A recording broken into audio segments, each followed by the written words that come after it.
My name is Tapio Nykänen. I work here as a senior lecturer on political science here in University of Lapland, and will be a technical chair today during this event here in university, but also in the later evening event in the library. Hope you are able to participate that one as well. It will be in Finnish and a bit different compared to this one, which I guess emphasize more on scientific or scholarly issues, whereas another event in the later afternoon will be like more popular, I would say. Maybe, let's see. But here I'm just a technical chair, as said, and try to keep us on schedule, which means that all the presentations should be approximately 30 minutes, 35 minutes long, or so on. And 5 minutes before you should end, I will show you some kind of sign, so you know how much time you have left.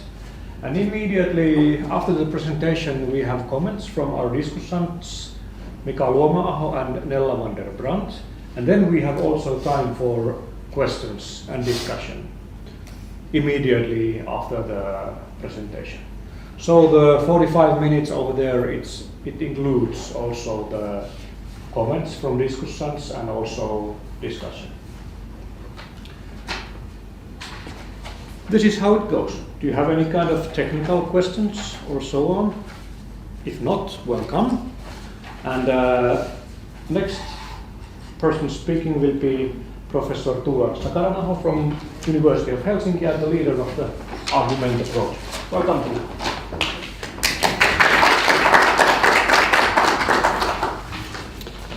All right, good day from my part as well, and I'm happy to see you all here. As Tapio said, this Argument project, it is funded by the Finnish Cultural Foundation. Yeah. And it's not a research project as such, but it's a project where you get money to organize seminars and public discussions. So in a sense, to get the results to the wider public. That's the idea. And we are organizing 7 seminars altogether. We have had 2, one in Helsinki and one in Turku. Now we are here in Rovaniemi, and then we go to Tampere and then Joensuu and back to Helsinki. And all these seminars have a different topic. But the overall topic of this Argumenta project is religious literacy. And of course it's an interesting question what you understand with this term. I suppose in every country you have a different idea what it means, and there are many approaches to that. But I suppose in this project we are looking at religion in contemporary society. And we are trying to sort of understand what should we know about religion in contemporary society, and how to understand different phenomena that are attached to religion. Of course, nowadays the society is very complicated and the issues are very complicated, and that concerns also religion. So how to understand, but not only understand, but how to explain different phenomena and different trends in society. And then I suppose somehow this Argumenta project, usually the idea is that we bring this understanding to the wider public, but this seminar is exceptional in that sense that of course we have to stop as well and think, what does religious literacy mean for us as researchers? We are also part of this society and we act in this society, and in that sense it also concerns us. And in that sense this seminar is very valuable. And I'm happy to have the guest lecturers from Holland who are talking about different topics. It's very nice to have Mariecke here, and then Georgios topics. And then we hear the Finnish speakers, Markku Ruotsila and Titus Hjelm, who is my colleague actually from the University of Helsinki, my closest colleague there. So it's nice to meet him also in Rovaniemi, not only in Helsinki. Anyhow, I'm really happy that you're here. That I know you're very busy as academics, and so. But I suppose Rovaniemi is a nice place to come and see some snow, also for us from Helsinki. So we are very happy about that. I want to thank also Johanna Konttori, who is there. She's actually the driving force behind all this project.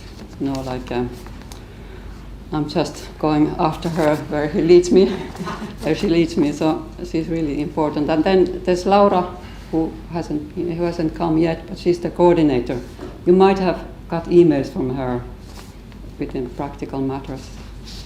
Anyhow, that's the three women who are actually sort of doing all the practical work around this project. And then we have people like Aini, who has been very active in organizing the seminar in Rovaniemi. And then in every city we have somebody who is active and does the work. And then we meet and we have a book project we're sort of planning together and all that. So we actually have a very nice group of people working for this project. Anyhow, I hope you will enjoy today and we'll have some very interesting discussions. What I think is that you learn in every seminar that you come. You get different points of view on that. So I'm really looking forward to hearing all your talks and discussions and we can learn together. So welcome.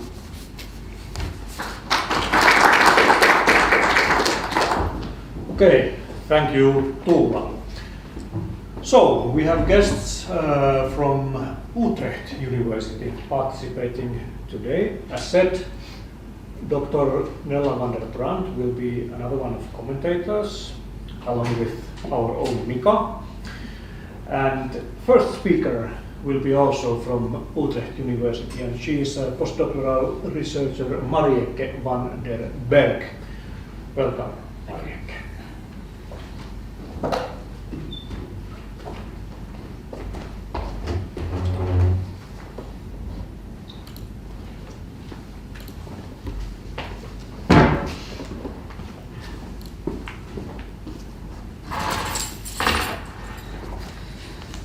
So thank you very much for inviting me to come here today. I've been excited about this trip for a long time because of the topic of today's meeting. I think it's very interesting and very important also, not just for Finnish society but also for Dutch and Swedish, which I'll be talking about, but also because of the snow. I mean, it's just great. Thank you for having me here. Thank you especially Aini and Sandra for organizing today. And I will just get started. Can everybody hear me okay, also in the back? Yeah. So my paper today is about the controversial photo exhibition Ecce Homo by Swedish artist Elisabeth Ohlson Wallin. This is her. Ecce Homo depicts moments from the life of Jesus Christ, and it mixes that with imagery and symbolism of Western church art and modern-day Swedish queer culture. The exhibition was first on display in Sweden during Pride Week in 1998, and then it sort of traveled through the country, and it went to a lot of places, but at least to two very important places, and that is the cathedral in Uppsala, which you could say is the Swedish religious capital city, and it also went on to Riksdagen, so to the Parliament building. And then in 2012, after it had been traveling several countries, it also was on display in Belgrade, Serbia, which was the first and actually the only Eastern European country to have these photos on display. And that time it was extremely controversial. It was supposed to be on display for a week, but due to all kinds of riots that was shortened to 2 hours. So it was on display for 2 hours and it was guarded by 2,000 policemen. So in the controversies over Ecce Homo, statements about Jesus were made by the artist, by church officials, art critics, academics, and then a host of journalists, regular believers, and people who are interviewed in the street. And in this talk, I'm mostly interested in this last group. So together, these voices produced, you could say, different kinds of Jesuses. And in my paper today, I will discuss how the exhibition itself, as well as the responses in public debate, bring together different and sometimes conflicting or competing kinds of knowledges on religion or religious knowledge. And in my talk, knowledge on religion and religious knowledge sort of alternate in different ways. So this research dates from a previous project called Contested Privates, which was carried out at the Free University of Amsterdam. And the main project of this question was why religion and homosexuality in public debate are so often framed as each other's necessary opposites. So we took these controversies over homosexuality as sort of an entry point to study the changing role of religion in society. and then mainly European societies today.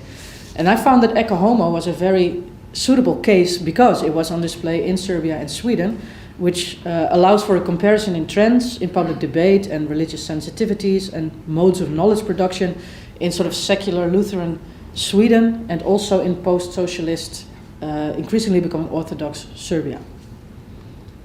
So I've been working on this case for a while.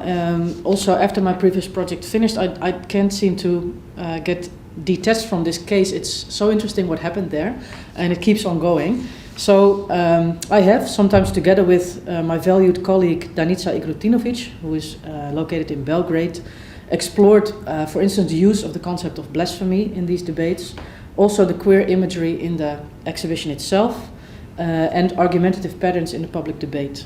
So the topic of today's Argumenta seminar has challenged me to take yet another angle, namely the kinds of knowledge production that surrounded this exhibition, and in extension, I hope, also broader questions that it raises about religious knowledge in Europe today. So what I present today is the result of this exploration, and because it's new to me too, I'm going to read the whole thing. I'm really sorry about that. I don't always like to do that. I like to just stand here and talk. But I'm afraid if I do that, it will go wrong. So I'll just try to make eye contact as often as I can. But I'll be reading the whole paper.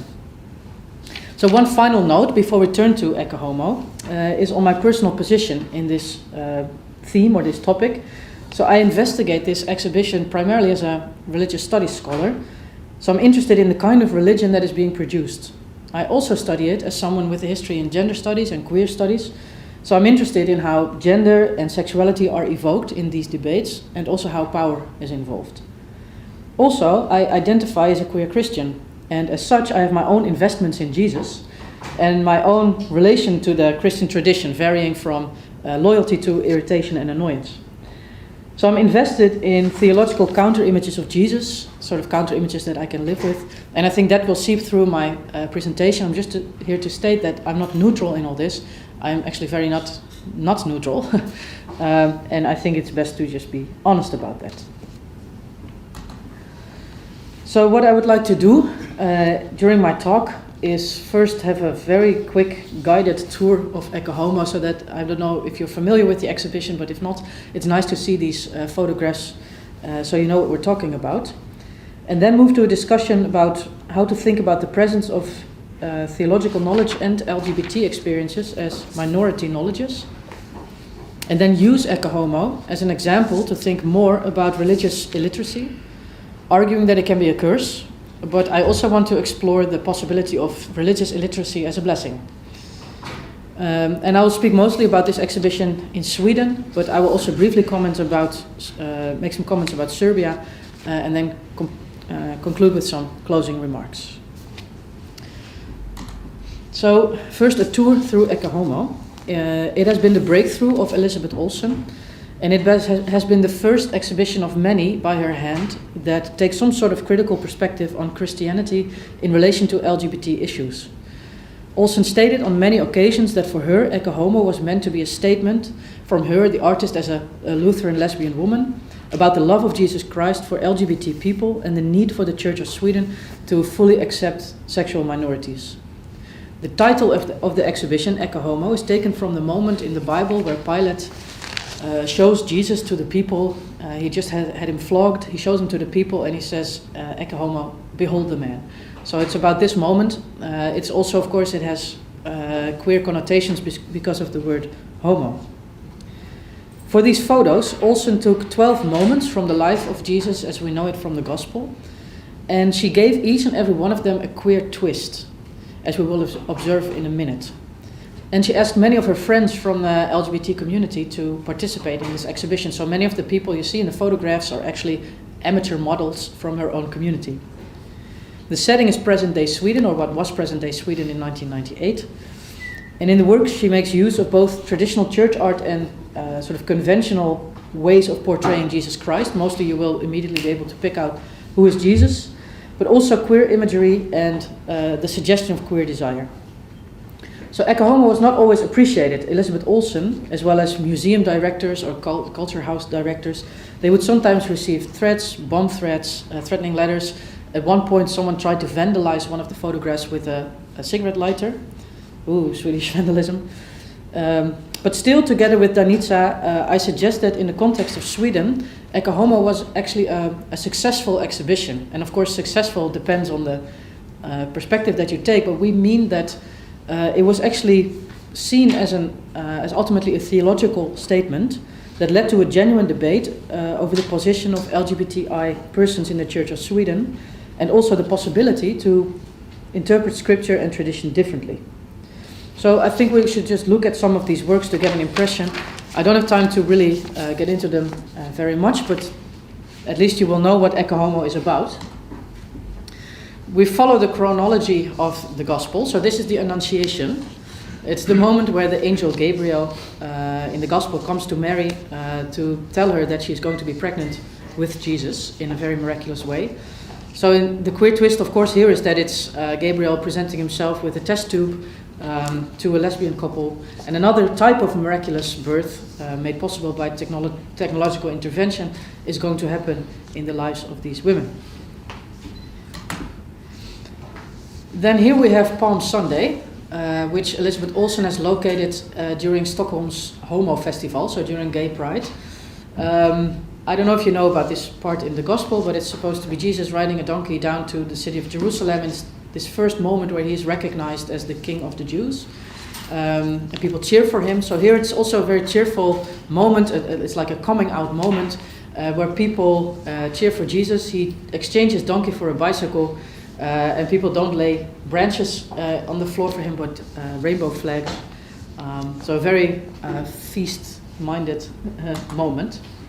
This has become the most iconic photograph of the whole exhibition, The Last Supper, and it was the most controversial one because people thought that Jesus himself was here portrayed as a gay man, and that for some Christian interpreters went a step too far. Where you see that disciples have become transvestite people and leather people, champagne and crisps are replacing bread and wine, and then there's the dog. There's a lot of speculation about the dog. I'm interested to hear your thoughts about it later. And finally, I would like to show you this image of Calvary, the crucifixion scene in the exhibition. There's the hint of a cross in a shadow, and it's portraying homophobic violence with the scenery of Stockholm in the background. So now you have an idea about what Ecce Homo is like. I'd like to talk a bit more about how it relates to the production of knowledge on religion or religious knowledge. So Ecce Homo can be seen as simultaneously an artistic expression but also a theological intervention. In the debates surrounding the exhibition, the emphasis was very much on the latter.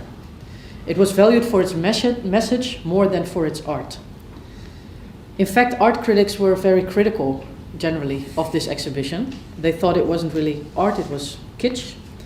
They were one of only a few groups who were critical of this. The other groups were, for instance, Christians who thought it was going too far, but also some LGBT people who thought that they were being represented in a very stereotypical manner in this exhibition.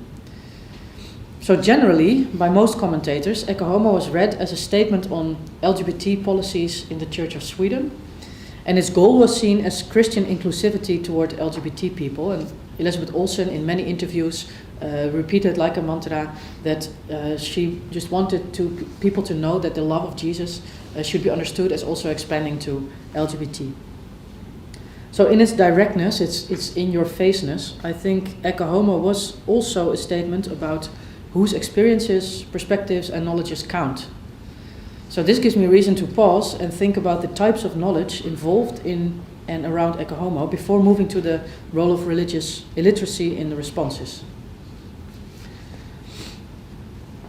So Michel Foucault has argued that where systems of power are operating, some forms of knowledge will be preferred over others, resulting in generally accepted forms of knowledge as well as subjugated knowledge, which is a whole set of knowledges that have been disqualified as inadequate to the task or insufficiently elaborated, naive knowledges located low down on the hierarchy beneath the required level of cognition or scientificity.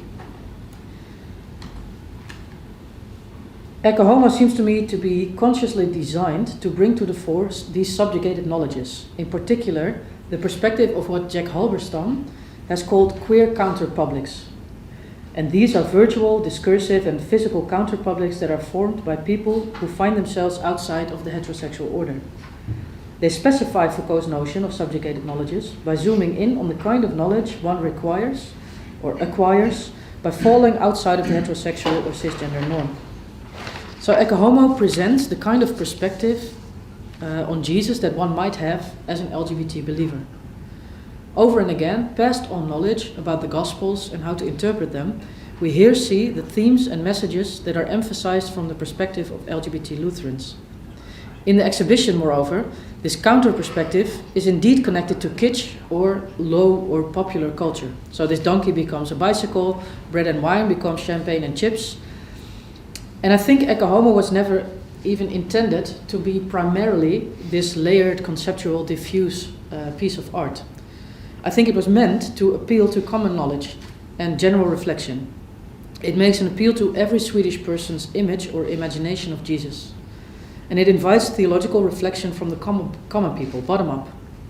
So elsewhere I've argued that the debate surrounding Ecce Homo can be seen as a debate among amateur theologians doing ordinary theology. I wanted to take seriously the claims made in the debate, and I wanted to treat those claims as something to work with in the construction of queer theology. So today's seminar has invited me to further explore this concept of ordinary theology and what it means in the context of public debate over controversial art. Jeff Astley, theologian, defines ordinary theology as the theological beliefs and processes of believing that find expression in the God talk of those believers who have received little or no theological education of a scholarly, academic, or systematic kind. So he sees this in opposition to theology proper or systematic theology. And he thinks that this sort of academic theology is more detached and impersonal, and then ordinary theology, on the contrary, I quote, begins for most people when they face such questions as, what do you think? Who do you say that I am? End quote. So ordinary theology is a value-laden concept in that it sort of prefers, or at least wants to acknowledge and appreciate, the theology produced by ordinary people. In relation to Ecce Homo, we might say that both the exhibition, as well as its resonance with the Swedish population, produced a vast array of such ordinary theology claims. Or perhaps a term that comes even closer is that of subterranean theology. It's a term coined by David Martin. It's already coined in the 1960s. And according to Robert Tauler, another theologian who started to work with this, it refers to underground theology. And it's underground theology for two reasons. The first is that it's below the level of universally available, publicly articulated religious ideas, such as you find in books and sermons. So it's the kind of theology that you do not find in libraries and sermons. It is underneath that. And second, it's a kind of theology that comes closer to immediate experience and consciousness of ordinary people. So subterranean theologies are theologies that exist apart from those which conventionally bear the name of theology, and by employing the same word, we restore to these beliefs the dignity of which they were robbed when they are designated superstitions, for an example, and distinguished from respectable ideas of the highly educated for which the word theology is reserved. So you can hear the resonance of Foucault here, and perhaps it would even be adequate to speak of subjugated theologies here in relation to Ecce Homo. So I mean this in two ways.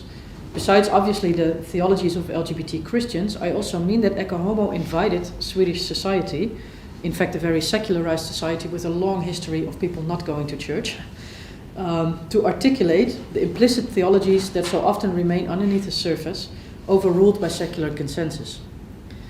So let's now turn to Ecce Homo and the debates surrounding it to see what these subjugated theologies look like, what kind of knowledge or theology is being produced. I would like to suggest three perspectives on what Ecce Homo clarifies about the production of religious knowledge in Sweden. So the first is that Ecce Homo raises questions about how we value religious illiteracy. And by that I here mean the lack of knowledge about religion present in many Western societies today. Very brief definition. So initially, the religious illiteracy of the Swedes almost made this exhibition into a failure. As it turned out, when confronted with these images, most Swedes lacked the biblical knowledge that was necessary to interpret these photographs. So they could understand the Last Supper, but that is not because of their biblical knowledge, that is because of Leonardo da Vinci. And other events, such as the Annunciation or Palm Sunday, were much harder for the audience to grasp. So soon Elisabeth Ohlson decided to accompany the photographs with biblical quotes so that people would have at least some sort of context. Now, according to religious literacy or illiteracy expert Diane Moore, religious illiteracy is a social problem that needs to be tackled, preferably in secondary education, because it promotes, I quote, culture wars, curtailing historical and cultural understanding, and promoting religious and racial bigotry, end quote. But I'm not sure if religious illiteracy necessarily leads to all this misery. And I want to suggest that we are at least open to the possibility that it can also be a blessing in disguise. In the case of Ecce Homo, for instance, I wondered if it really mattered that people were unable to connect the imagery to a biblical narrative. In fact, I'm inclined to argue that in the case of Ecce Homo, their religious illiteracy made possible a different, modern, if perhaps somewhat shallow, interpretation of Jesus. Take, for instance, this quote from a column in which the exhibition is discussed. There are many of us non-believers who feel very deeply about the Christian message that Jesus represents. He who let the outcast come to him and who cleansed the money changers from the temple. So from the consensus of subjugated theology that followed Ecce Homo, an inclusive Jesus was constructed who chooses the side of the marginalized. Inclusive Jesus could emerge because people decided to highlight some aspects of his biography rather than others, or because they started to see these aspects in a new light. They were not concerned with possible counterexamples, nor with the conservative claim, very much overruled in the debate, that Ohlson's Jesus was very far removed from how people imagine historical Jesus. Religious literacy, religious knowledge, can also be a hindrance. In the case of Ecce Homo, I argue inclusive Jesus could take the stage because Jesus was sort of given a second chance. And people just forgot or ignored passed on knowledge about him and chose to focus only on aspects of his life and message that fitted well with their liberal emancipation agenda. So a second thing to notice about Ecce Homo, which I will discuss only briefly here, is that the very act of visiting the exhibition itself became a religious experience resulting in a certain type of knowledge. Many reviewers who visited the exhibition and then wrote about their experiences, they would emphasize the almost ecclesial experience of visiting this exhibition. I have one example. I'm visiting my hometown, Jönköping, Smålands, Jerusalem. This is where the much discussed exhibition Ecce Homo is shown. The queue is long. I have to wait for an hour and a half before I'm allowed onto the shabby attic of Kulturhuset. A shabby attic where we trample about the uneven planks which remind of the first mission houses. So there are many quotes like these, it's just an example. But visiting the exhibition, it became a ritual with elements that resonate Christian practices like the Eucharist, such as queuing to take part and become a member of the increasing community of have-seens. The celebration of Mass, the exhibition was shown with background music and sermons in the background, hymns and prayer, and baptism or conversion. So you were supposed to go there and then leave this exhibition as a changed person, as a converted person, you might say. So this is indicative of the type of knowledge that matters in society today. The kind of knowledge that mattered in the process of sense-making of Ecce Homo is not that of scripture, maybe not even that of narrative, but that of experience. So inclusive Jesus is not to be theologically or biblically proven, he is to be experienced. Third,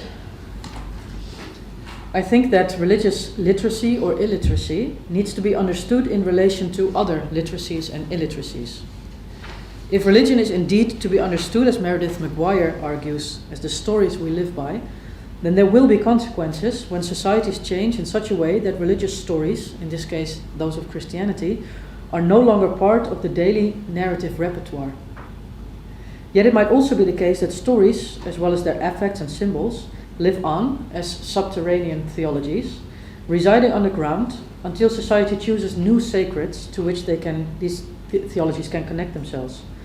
In the case of Ecce Homo, the inclusion of sexual minorities proved to be one of these new sacreds to which old theology could connect itself. That the connection between inclusive Jesus and LGBT emancipation was so easily made is not to be explained from the phenomenon of religious illiteracy or religious selectivity only. It could just as well be argued that in their responses to the exhibition, many Swedes suffered from queer illiteracy. That is, they had only a shallow understanding of the lived reality, symbolic archives, and theoretical developments within LGBT activist and academic communities. So what made Jesus of Ecce Homo gay to them was that he wore high heels on the Lord's Supper, on the Last Supper. But other queer symbols present in the photographs they failed to notice, or they were not deemed important. In the debate, there was hardly any room for the more subtle references in Ecce Homo that did in fact point to a more complicated reality that the artist wanted to point out. The Pietà, which you haven't seen, for instance, it addresses the issue of social exclusion of gay men suffering from HIV/AIDS.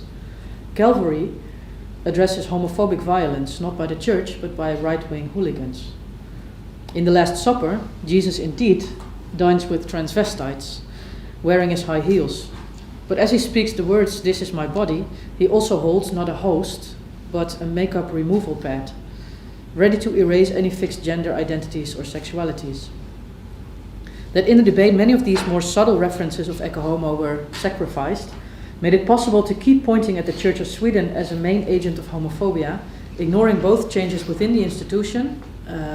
The Church of Sweden was changing at that point. They were discussing how to deal with same-sex partnerships, how to bless them. There were all kinds of changes going on. That was hardly ever mentioned in the debate. The church was more like the boeman, we say in Dutch, like the evil agent. And people did also not discuss homophobia outside of the church. So those were the three remarks in relation to Sweden. I will now make some more remarks regarding the exhibition in Serbia. So when looking at Serbia, different things happened regarding religious knowledge, which I will mention briefly here. As mentioned, Ecce Homo was shown in Belgrade in 2012, and it met much resistance there. Unlike many countries in Western and Northern Europe, Serbian society is characterized by a process of desecularization since the fall of socialism. So more and more people are becoming Orthodox in the sense that they will say, yes, I identify as Orthodox in a survey. And if you see, I should have included a chart, but it's off the charts. So if you compare the numbers from the times of socialism to people identifying as Orthodox now, it is really this line. So this process of increased religious identification goes hand in hand with an emphasis on nationalist values. It is in this conflation of religion and nationalism where most prominent counter voices could be located. Criticism was voiced blatantly, for instance, by the right-wing group Dveri. Dveri means doors. It's about the doors, the holy doors that are a central part of the iconostasis in Eastern Orthodox altar. So Dveri issued a series of reactions on their website. They wrote 3 open letters. The first to the Patriarch of Serbian Orthodox Church, Irine. The second to politicians, and then the third to the faithful. So these 3 letters. And in all these letters, Dveri claimed that the exhibition was blasphemous, it was hurting the feeling of believers, and they argued that those in power should have it banned. The debate as a whole adopted this view of the exhibition as blasphemous. And much of the debate was then not about the content, not about what people saw, not about theology, but it was about the question about freedom of expression versus the right to be protected from blasphemy, which is actually not officially prohibited in Serbia. What is interesting about the Serbian case is that the discourse of those opposing the exhibition, that is religious nationalists such as Dveri, contain hardly any religious references, while those defending it, often self-declared atheist LGBT activists, were very theological. Compare, for instance, these 2 statements. The first is by Dveri from one of their letters, and they say, LGBT activists are offending the deepest Christian feelings of citizens of our country. The exhibition, which essentially represents an attack on traditional values and consciously causes the destabilization of Serbia, is more than enough reason to ban not only the gay parade, but all 7 days of this festival. So compare that with the next statement from an LGBT activist. It resonates strongly with Swedish ordinary theology of inclusive Jesus. Someone says that we should look at Christ's fondness for those despised, humiliated and rejected, among which even today in many countries, members of the LGBT community are counted. So based on the responses in Serbia, I would like to add 2 more observations about the production of religious knowledge and knowledge on religion. The first is that religious illiteracy as a term in itself is limited in what it allows us to analyze, because it is focused on what people know or do not know. But in the case of Dveri, the problem may not be religious illiteracy, it's not what they didn't know, but it was religious selectivity.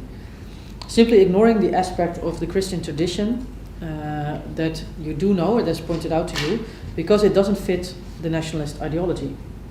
So I think we need to look not only at those moments when religious knowledge surfaces, but also those moments where it might be present, but it doesn't surface. It might be subterranean still. And we need to pay attention to the things religious knowledge gets connected to, so the frames people use to interpret what they do know of Christianity or religion in general.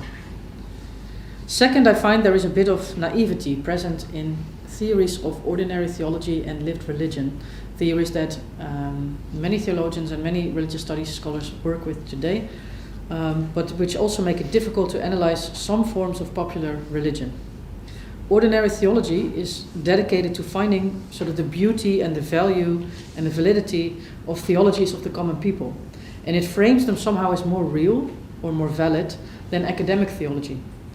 But where does this leave the theologies of people like members of Dveri, whose theologies support an exclusionary nationalist agenda? Is their theology also ordinary theology?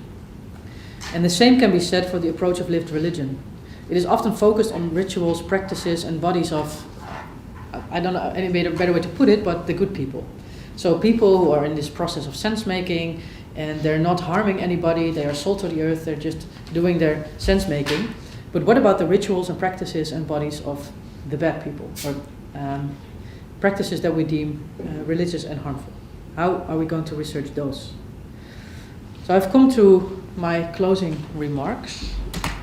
I only have 2, and they're a little bit repetitive, but one question I hope we can discuss today is how we might study exclusionary or harmful religion in its lived or ritualized or embodied everyday form. I think we have tools to study discourse, public discourse, but do we also have the tools to study practices? That's my question. And then the second is that one of the previous points I made, the possibility that religious illiteracy has its good things, in the sense that if Foucault is right and we have these commonly shared knowledges, including religious knowledges, but these common knowledges are harmful to some people, it might be good to have some form of social amnesia towards these passed on knowledges and passed on theologies, and because it will give subjugated knowledges and subjugated theologies the chance to surface. So those were my points. Yes, thank you.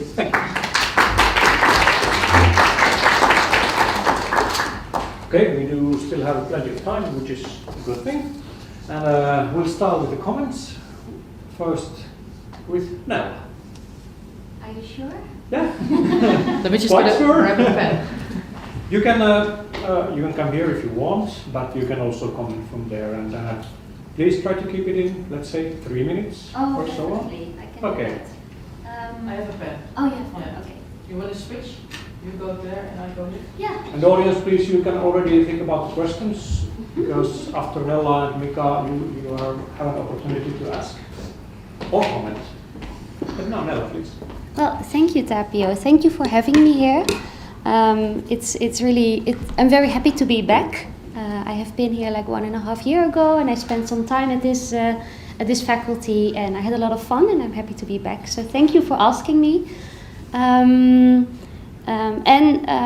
thank you for the challenge. I guess, as well, because it is a bit of a challenge to have to listen to a few presentations.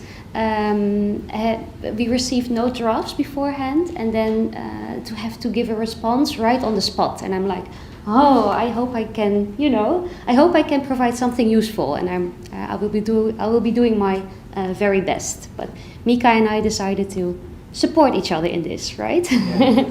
So. And given now the fact that Mariecke and I are close colleagues at the same department at Utrecht University, we also know each other's work very well. And what I noticed is that some of the comments that I had initially about this topic, you already incorporated them. So I'm like, where am I supposed to go with my response now? This is very nice. No. So a few things that still caught my attention. First of all, thank you for your presentation. I really enjoyed it, and I also enjoyed you hearing this, taking this topic into a new direction in this, of course, into thinking about religious literacy and illiteracy. And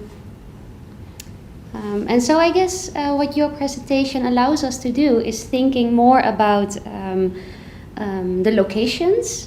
So where do we exactly see it happening? See, ordinary theology in this case taking place. And with location, I'm thinking in terms of, you gave the example of art, an art exhibition, and then a discussion about it, right? But I'm thinking about movies, literature, the kind of popular culture. So not just people's lived experiences, not just the kind of public debates that we have, but also, I guess, maybe a movie or a book or anything that pertains to popular culture. We might be able to think through those kind of cultural products also as instances of ordinary theology, or maybe religion in the making, if that is helpful. So that was one remark about location. So where do we find religion in the making or ordinary theology? And then another question I had with this ordinary theology is whose ordinary theology do we find interesting in the end? Whose ordinary theology do we as researchers find interesting? So in the end, of course, I think we both of us, we have a kind of interest in looking into subjugated knowledges, marginalized knowledges, which is interesting and relevant, I guess, but there is definitely, and you were also pointing that out, there is the danger of also romanticizing that kind of knowledges and those kind of voices, like Christian, LGBT, ordinary theological voices in this case. I mean, might they also be problematic in some ways? Or not at all? I mean, I guess there is a danger of romanticizing that. Is ordinary theology always progressive? Or is it sometimes also very conservative and exclusionary? So those kind of questions. And the last thing I found very interesting is the fact that you actually took voices of people who explicitly defined themselves as non-believers, as ordinary theologians. And I'm trying to think that through as well. I'm like, okay, so is ordinary theology also found among people who explicitly define themselves to be non-believers? And I guess, I mean, why not? But maybe we can think about it, like what exactly is happening there? So those were my 3 cents about this presentation. So thank you for raising these questions, but definitely also these kind of questions. So I guess that's very important to think through. So when exactly is religious illiteracy also a blessing, maybe, or a blessing in disguise? Yeah, I leave it at that. So now it's your turn. Thank you, and thank you for having me as well. And thank you, Mariecke, for your talk and for introducing me to an interesting exhibition. It was a new thing for me. I might have heard it like 20 years ago, but I can't remember this anymore. But yes, well, I have 2 questions or comments or questionettes or whatever. The firstly, I began thinking when you talked about when they took the exhibition to Belgrade and into a somewhat different entirely different context than Sweden, which is Lutheran country and the Nordic Lutheran country. And when they took it to Belgrade, the exhibition was attacked or criticized, so that there was a protest. And if I'm understanding correctly, it seemed that that it was the gay side of the commenters that were reading theology, that were doing theology when they talked about this thing, and whereas the other side was talking about probably not as much in theological terms than in, like they were talking about tradition and things like that. Is that not like more like a protest inspired by ethno-nationalism than Christianity? Because I understand that in this region, in these countries, these things are intertwined to an extent. So would that be like a correct interpretation? That for one. And the other one of the first things that came to my mind when you began talking about this, that okay, that was 1998, that was 20 years ago plus. What do you think if the same thing didn't come out, if the whole thing, the exhibition wasn't held in 1998, if it was held in 2020, would the reaction be any different than it was 20 years ago in Sweden or in Serbia? Because if it was, then we could talk about change. Has something changed over these 20 years? These are the things that came to my mind. Thank you.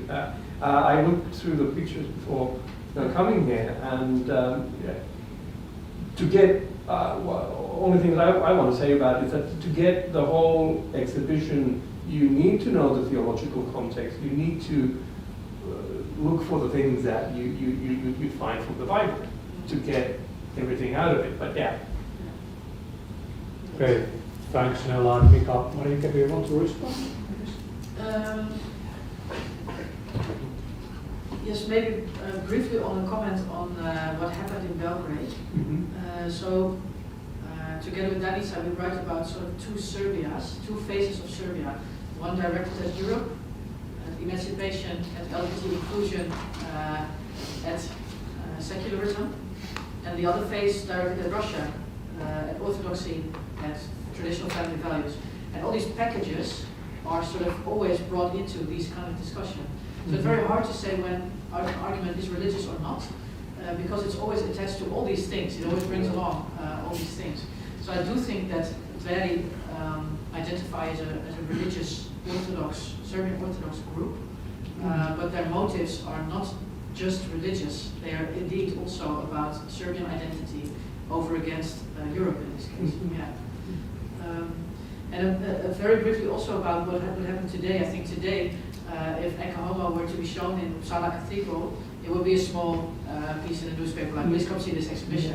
But that's because Ecce Homo was there in the 1990s.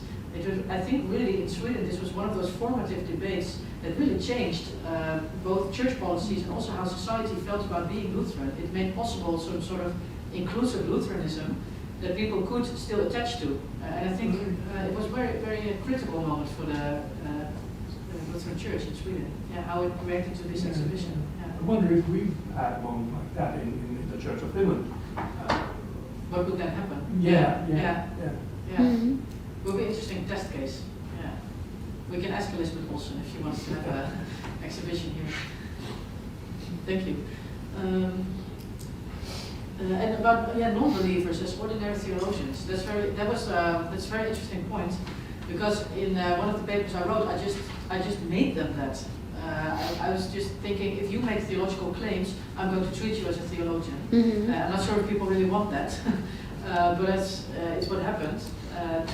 To sort of point out that the production of theology is taking place also by people who don't identify as believers.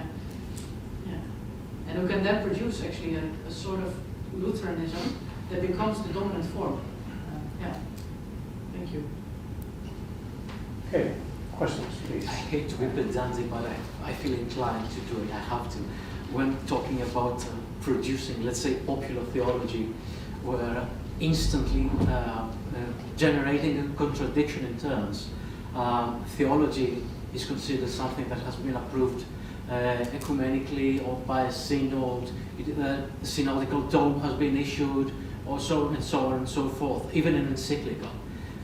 Whereas when it comes from popular culture, the precise term to describe it is, in Middle Ages Greek, theologumenon, an attempt to English, a theologium, so to speak. So it's not proper theology, especially when referring to Eastern Orthodoxy, which pertains to Serbia, as you know. Other than that, I have nothing to add to this discussion. I'm covered by the questions and comments. I'm just discussing the term used, popular theology, or production of theology by non-believers from the bottom up, and so on and so forth. And that is what ordinary theology challenges, right? Yeah. That definition of theology. Yeah, exactly. And just shedding some light on it. Titus? I think it's a great term, by the way. I thank you for your presentation. It was brilliant, and I think, I mean, and to your comment about non-believers, can they be theologians? I think, I mean, if you go on social media about, say, a news item about immigrants and crime, you can find out that everybody is a Muslim theologian nowadays. Yeah. Every single person commenting knows something what the Quran says and what Islam is actually about. True. So there's lots of ordinary theology going on out there, whether we like the term or not, but it's happening. So I think it's really important to have some sort of concept that we can use for these claims about what some person's practices or beliefs are really about by people who have no formal education in certainly not Islamic theology, but in any kind of theology. So I think it's it's very much out there. Okay, Tuula, question? Thank you. Thank you very much for your very inspiring presentation. As Nella said, somehow I felt also that your presentation took the ideas about research literacy to new tracks. First of all, and I was really fascinated by this ordinary theology concept, because I know about everyday reading and the research of that. And perhaps it was not the main topic, but how do you see that if you take this ordinary theology and then research on everyday religion, is there some difference in their knowledge production or in the approach if you look at those two together or compare them with each other? And then I suppose to what Mika was also referring about this, how much do you have to know about the theological context of like these pictures that people are looking at and all that. So it's a very fascinating idea about this illiteracy, because usually it has a very negative idea, and now you're giving sort of a positive meaning to that. And of course it's a question that are there some occasions where some kind of religious amnesia is a good thing and not only a bad thing. Somehow you went against the grain in that. That's really nice. Yeah. Thank you.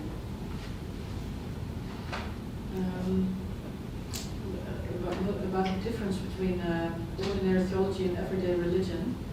I think ordinary theology really comes from practical theology, interested in religion as you find it within church communities.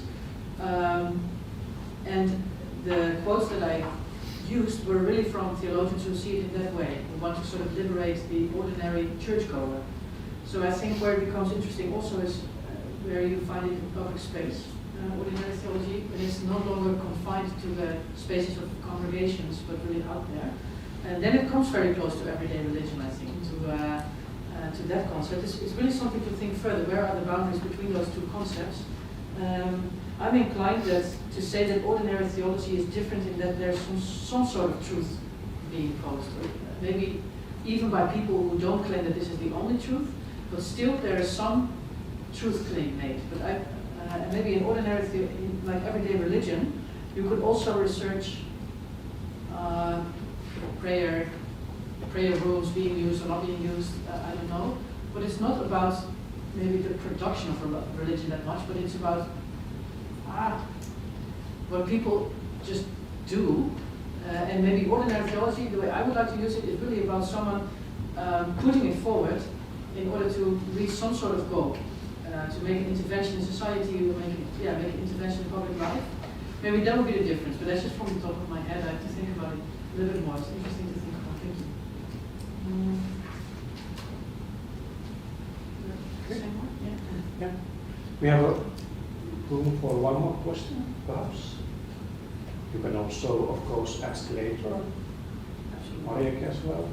It just came to my mind that it would be actually quite interesting to see what kind of reception Ecce Homo would now get, for example, in Finland, because like you said, in church it would not be that big thing anymore. But on the other hand, right-wing populists may see a good opportunity to politicize it, because you can also see it as a mockery on our traditional values and things like that. Yeah. But then again, amongst right-wing populists, there are LGBT people as well. Yes. So it would be kind of a controversial thing and quite interesting. Yeah. But I don't know. I don't know if the exhibition has ever been in Finland. Do you know? I don't think it has been. Okay. Yeah. Maybe it would be a time. Yeah. They did Definitely. publish all the pictures in a newspaper back in the day. Oh, it's Yeah. possible. There was a huge circulation of the local Helsinki yeah. newspaper published them all. Yeah. I remember. You remember Years it? ago. Yeah. I don't remember anything about yesterday, but I do remember. It's okay for us to news. remember Ecce Homo. Let's not Yes. have any judgment about that.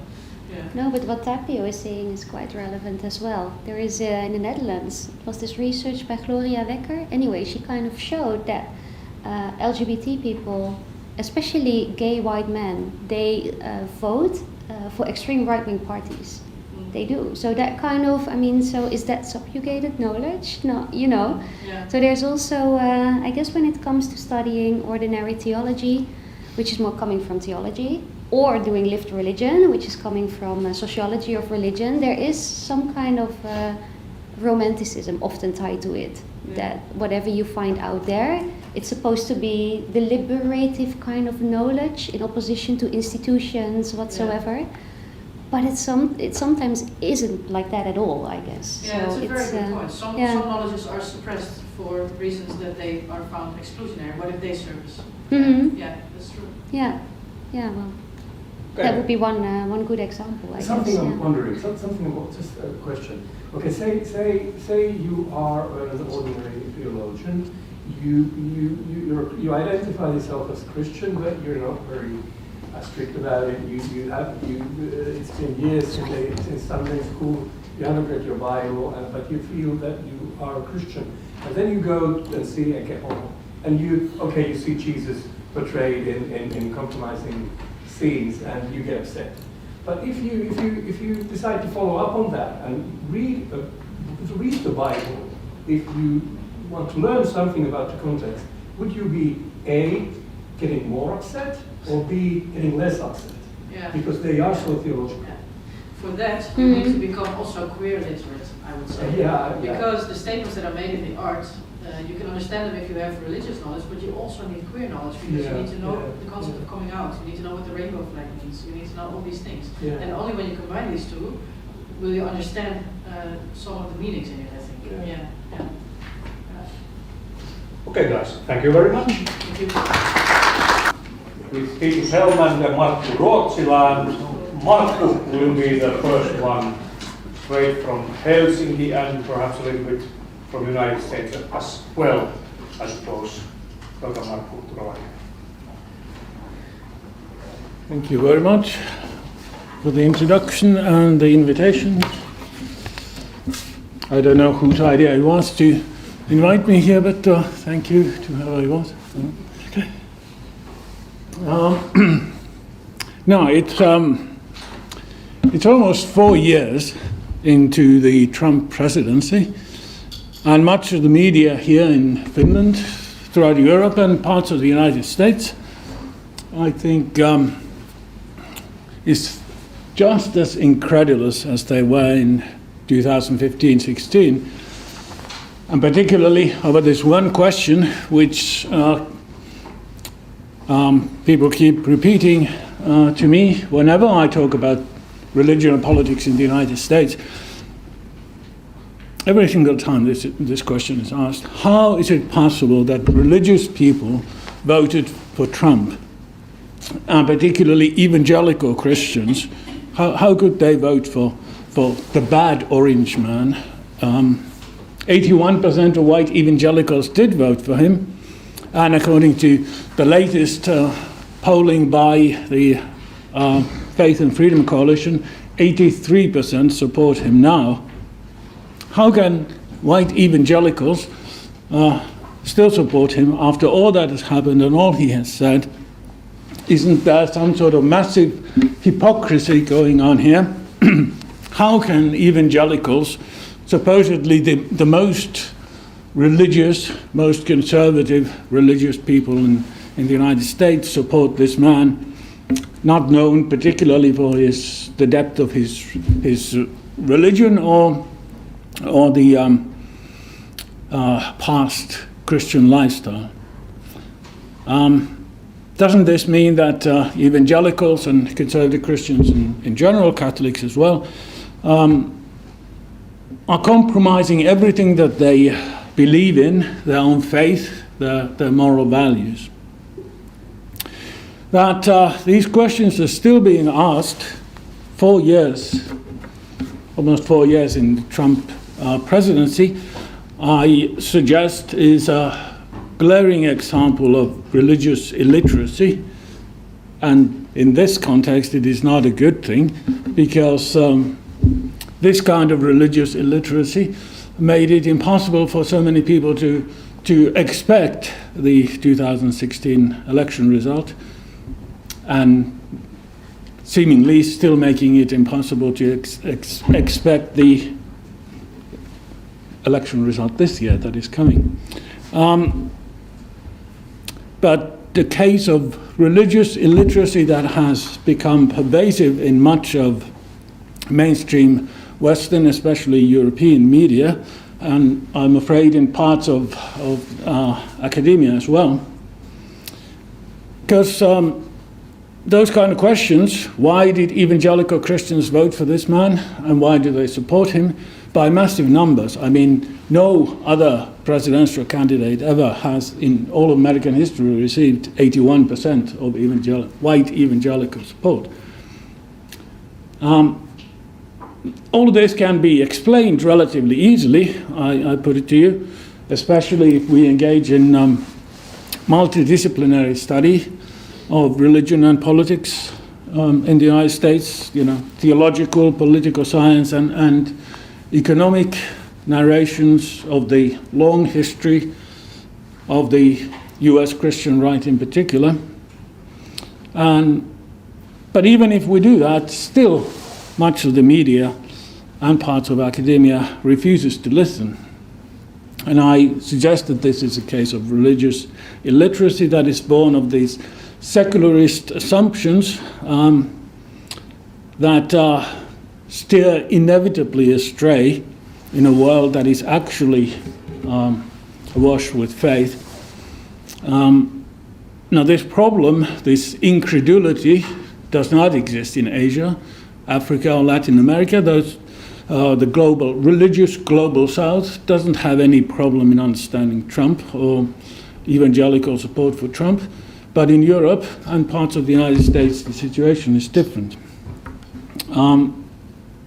I'll concentrate on this question, evangelicals / the Christian right and Trump, and we'll use it as an entry point into broader discussions about religion and politics in the United States, and more broadly, these issues also apply to other Western countries.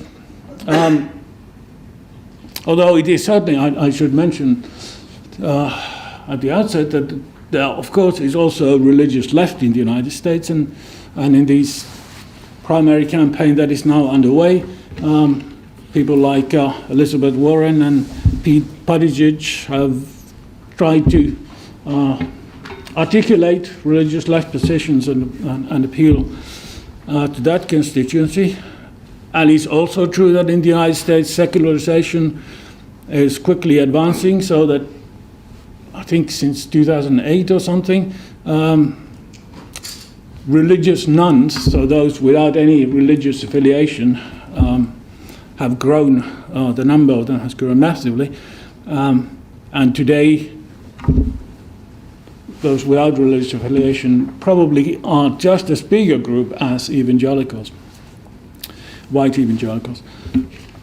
But I will pass, I will not discuss those issues because they are still secondary issues in the age of Trump. It is still the age of conservative evangelicals, the absolute majority of evangelicals, and evangelicals being the biggest and politically most powerful religious grouping in the United States. So, regarding evangelicals, how can we explain images such as this? This is from the 2016 campaign, and the sentiments that images like this expose. Or this image. There are lots of images like this that are being shared in evangelical and conservative Catholic circles. Or even this image. When I showed that in another evangelical institution, someone did point out that Jesus is actually trying to prevent Trump from signing that piece of legislation or presidential decree. And how can we explain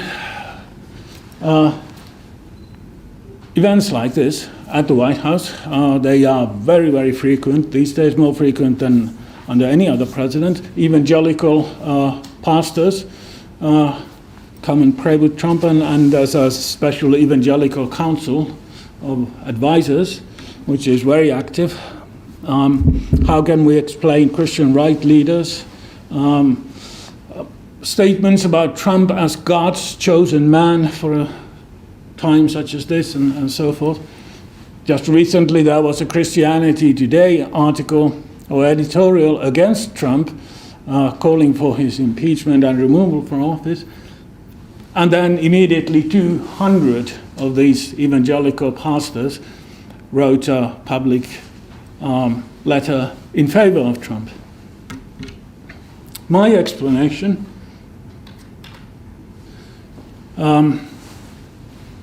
for all of that is predicated on the assumption that religiosity, being religious, is inherent to the human condition.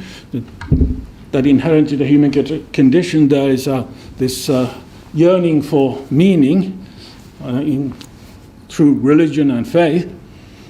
And secondly, that in the United States, according to the religious marketplace theory, the US constitutional system has been structured so that it encourages the supply, plentiful supply of these religious and spiritual goods that people want to consume, so the demand is satisfied.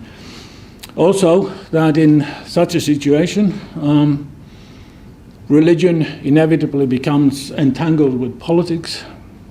There are historic reasons for why this is the case in the United States, but also theological and not just structural and constitutional.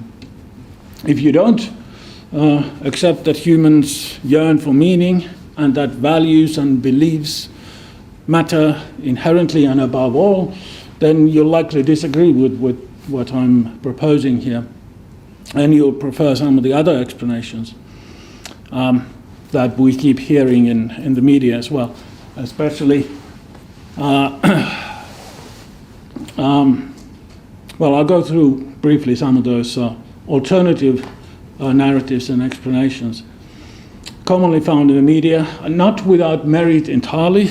I think each of them contains grains of truth or seeds of truth at least, but I put it to you that they are results of and also perpetuators of religious illiteracy that compound the problem, that they are manifestations of a willed disbelief by people wedded to secularization theories who expect the inevitable decay and disappearance of religious belief and its impact on public life. Also, many of these explanations are constitute a refusal to break free from the old, now discredited notions that religious faith is just a form of psychopathology, that there's something mentally wrong with religious people. One of the dominant narratives, of course, is the claim that it is all about race, it's all about class, that conservative people of faith, evangelicals in particular, did not actually support Trump. It was the poorest people who supported Trump, the poorest, least educated, rural, working class people, those who suffer materially from globalization, who are also gullible, can easily be persuaded by and misled by capitalists employing wedge issues, moral issues as wedge issues. But the problem with this explanation is that the poorest people did not vote for Trump. If you look at born-again white Protestants or evangelicals, you have the statistics there.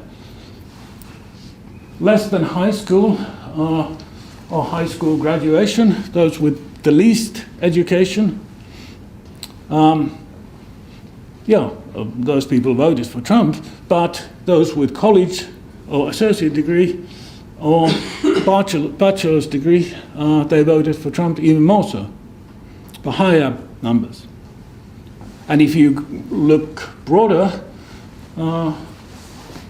into the entire electorate in terms of income, there you can see this statistics are even clearer. Those who were the poorest voted for Hillary Clinton, not for Trump.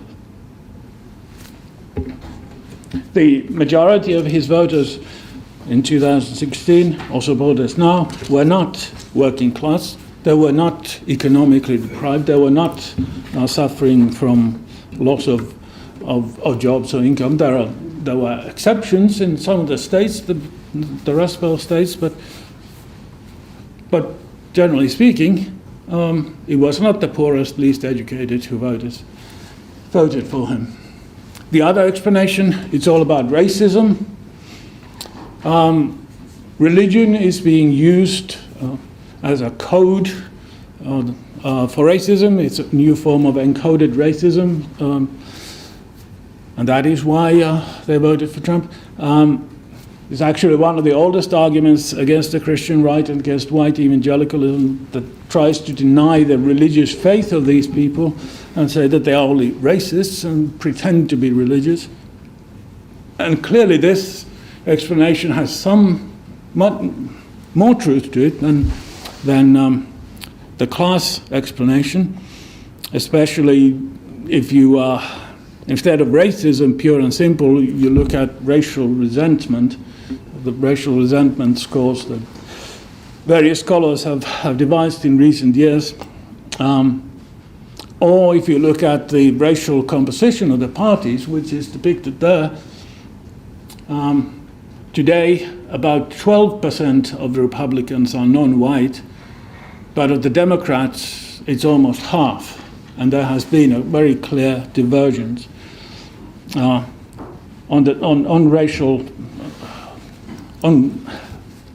racial background, and the two parties have diverged very quickly.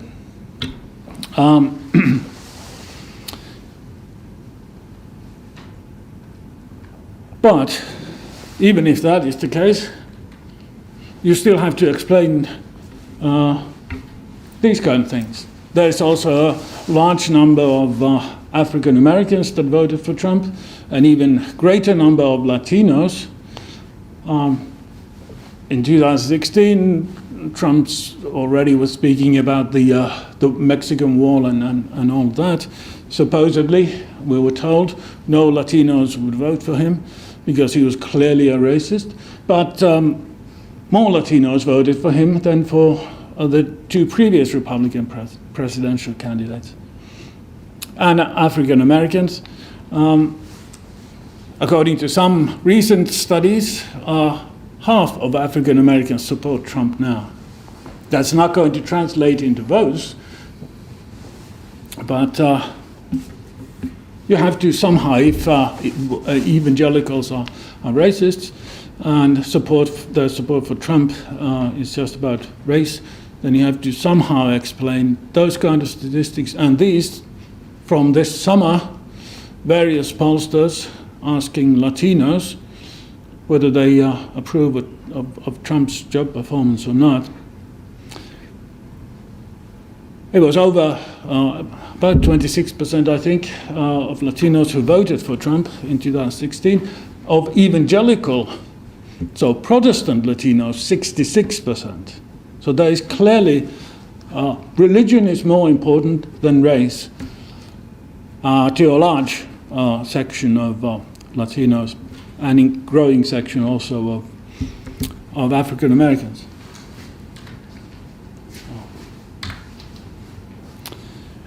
The final narrative, which again I think has some truth to it, is that it's the narrative about evangelical hypocrisy.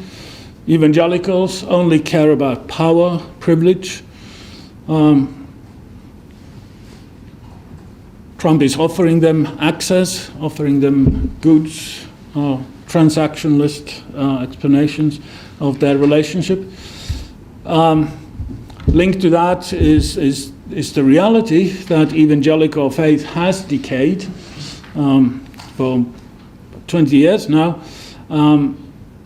Divorce rates are just as high among evangelicals. Number of evangelicals who think that you need to believe in Jesus to be saved has gone down significantly. In 2016, 70% of evangelicals said that it does not matter whether a president is a moral person or not. When Bill Clinton was president, 70% answered that question the exact opposite way. So there has sort of decay or hollowing out of evangelical faith has certainly been taking place. And evangelicals increasingly do not live the kind of moral lives that they are supposed to. So that is one possible explanation why they don't have a problem with some of the things Trump has done in the past. But, and this is the big but that I have and proposing, each of these narrations of religion and politics in the age of Trump actually tries to deny that faith-based conviction in politics really matters. It always seems to be a cover for something else that really matters, something that is materialist. I suggest that there is truth to all of those alternative explanations, but that ultimately it is religion that matters in evangelicals and conservative Catholics' preference for Trump. But religion in rather broader sense than just propositional truths about ultimate reality, about worship and institutions, church institutions and such. Just want to make a couple of key points briefly. This will be cursory because there's not much time left. I want to draw your attention to the recent proliferation of studies on the long Christian right. I've contributed 2 books to that genre myself. Long Christian right interpretation, which includes what one of those books called The Business Turn in American Religious History. Briefly put, that conservative evangelical / Christian right politics is not something that emerged in the 1960s or 70s because of the cultural transformations of those decades, the Great Rupture. It has always existed in American history. And conservative evangelical politics is therefore not just about the politics of morality. It never was, and it still isn't. It is just as much about the politics of sacralizing capitalism, free enterprise, free market, individual freedom, economic freedom. Evangelicals are engaged in a project that tries to preserve as much as possible of what remains of an America that they remember, partly mythical, mostly lost America, but they want to strengthen and preserve what remains of that in terms of morality and in terms of capitalism, weak state, individual freedom, and Christian identities, lifestyles, religious freedom in their public expression.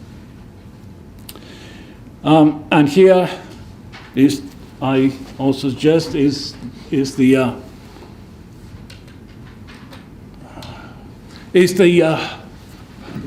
ultimate real explanation for the mutual attraction between Trump and conservative people of faith, their sense of what America means, what is true Americanism, genuine Americanism, what America supposedly once was and ought to be again. Trump's personal moral failings, especially in the past, they are irrelevant in this context anyway, for evangelicals, because, well, as Eric Metaxas recently reminded us, but this tends to be forgotten in much of media discussion and even in some of academic discussion, is the fact that Protestant forms of Christianity, it's about faith, it is not about good deeds. You are an evangelical if you believe in Jesus. So Trump's past moral failings do not disqualify him.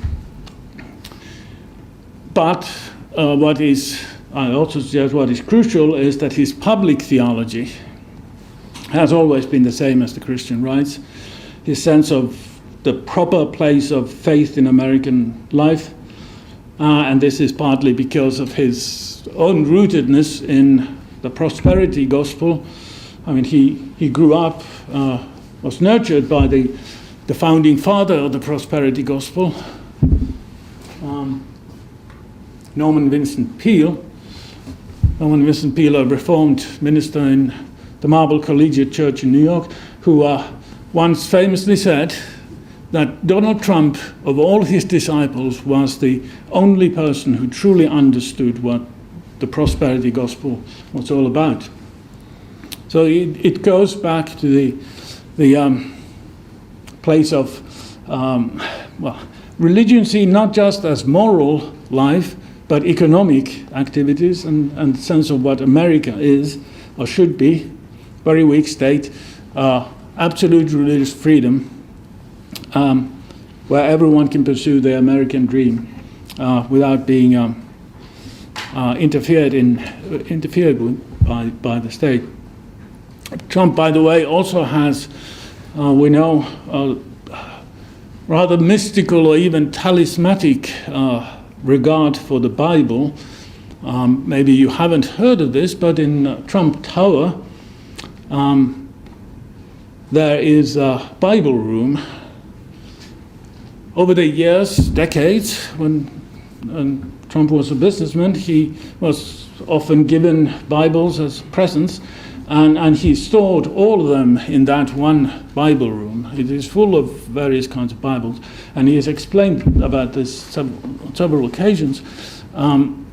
He somehow regards the physical Bible as a powerful talismanic object, and doesn't want to throw them away because he believes that there would be some sort of personal punishment that would fall on him. And similarly, in the case of the United States, punishment would come to the United States, except if the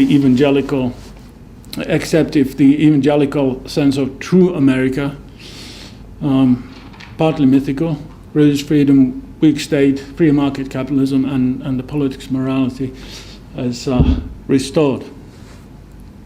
And in the Obama years, of course, there was an intense gathering fear in the evangelical and Catholic communities of precisely this America, what was left of that America. And in some communities, some states, it is very much a present-day reality still, that he was being taken away. The once evangelical lifestyle and the continuity of one's communities, personal and religious freedom was being taken away. That was under existential threat. The very future of Christianity in the United States was at stake. Its public expression increasingly prohibited by, politically correct, political correctness conventions, or by laws in some cases. And that all ways of being and all systems of belief except evangelical, conservative Christian ones were being championed and defended by the government. So it was Trump who promised to reverse all of this, so that transactionalism comes into play there.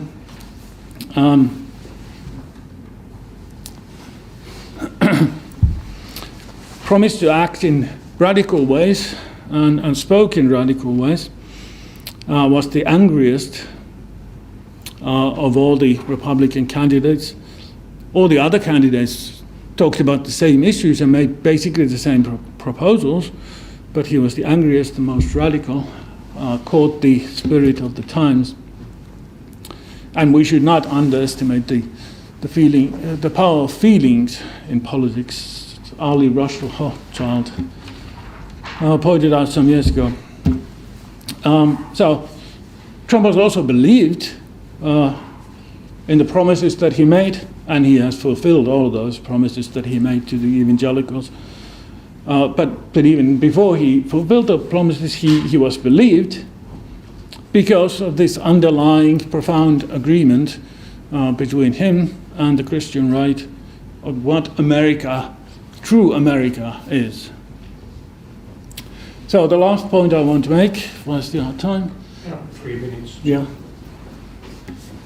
Is that we live in these post-industrial societies where identity politics reigns supreme, and this, more than economic globalization, is the interpretive matrix that I want to propose, the proper way of making sense of religion politics in the age of Trump in the United States and in other parts of the West as well, which explains the continued influence of various forms of Christian conservative self-identities, which includes whiteness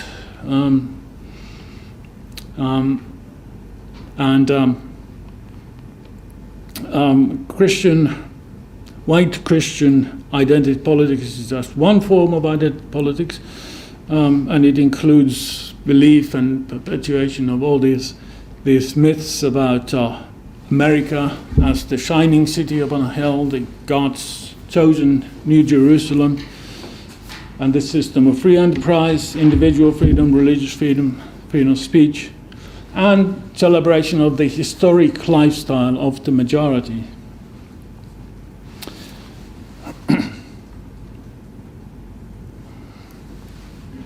So why these were the kind of questions in the minds of people who voted for Trump in the evangelical community. Why should it be that a white Christian is a racist simply for defending what was and actually still is the majority of Americans, the values that they have tried to live in their communities, whereas all other ethnicities, all other lifestyles are being championed.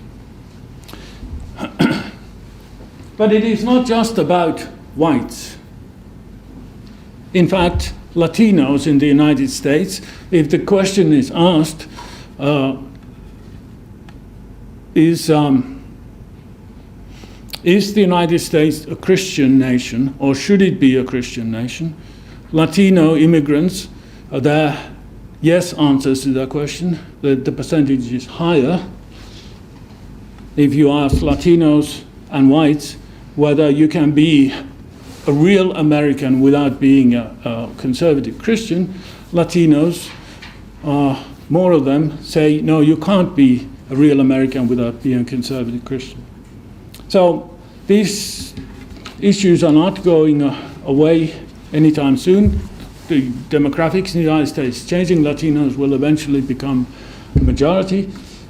But they are much more wedded to these notions of what is true American conservative Christian space.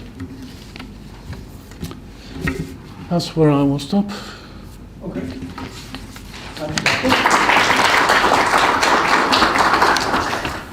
Thank you very much. Extremely interesting, and I suppose we will have some questions as well. But let's start from Nella. Yeah. Well, thank you, Taku. Thank you, Markku, for this really interesting lecture. So I find it very thought-provoking to think in terms of, this question, reformulating this question of how is it possible that religious people vote for Trump as a case of religious illiteracy. It's quite productive to think about it in those terms. And I kind of see an immediate link to what you might be discussing in a minute in terms of, I think Titus is going to talk about the cultural production of ignorance, right? So I kind of see a link here. You have also referred to the ways in which this religious illiteracy might be produced through secularist assumptions, but also through posing the wrong questions, I guess. Yeah.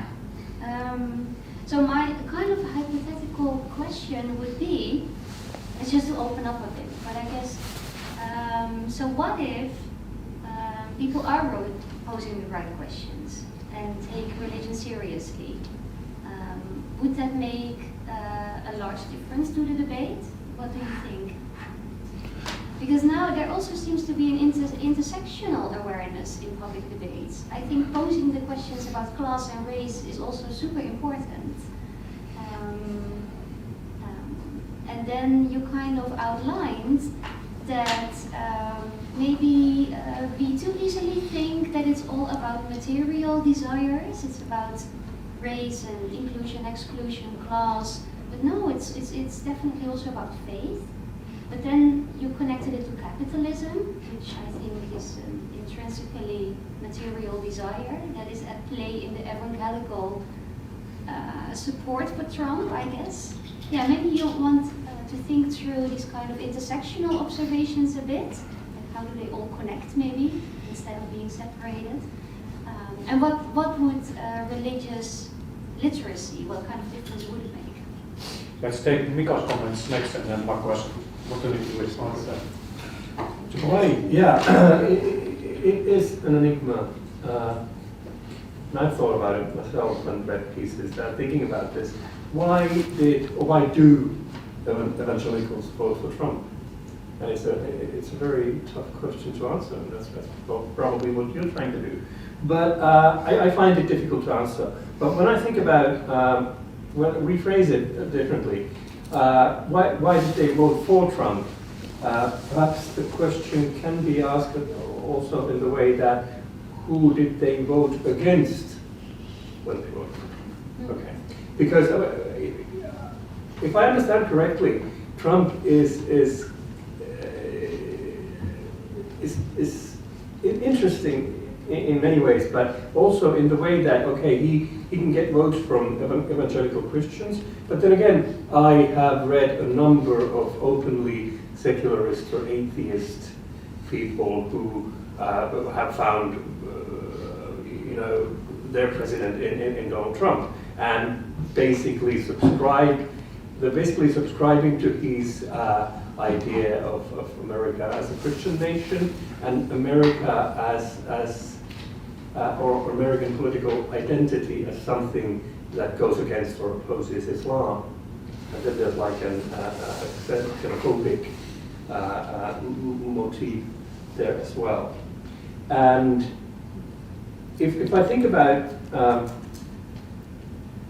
so in a way, I mean, trying to explain why evangelicals can vote for such an ungodly man as Trump, perhaps they're doing that bit a bit reluctantly, but they're quite happy with his political program or his political vision, which is the nation under the Christian God, not some other God. And so they may be, if they're not entirely comfortable with Trump's ethos, they're basically happy with his political logos, where he's going with his politics. And well, I mean, if you look at the alternative in the last election, which was Hillary Clinton, I can, see that being a tough choice for some of these people. Wondering if you have any ideas on that? Yeah, certainly. Most evangelicals don't like Trump. I've been to evangelical conferences where there's some very famous evangelical and Catholic speakers. Half an hour presentation, 15 minutes, they will talk about, they give a list of all the things that are wrong with Trump. Then they say, but. And then the other half is about the results that Trump has given them. And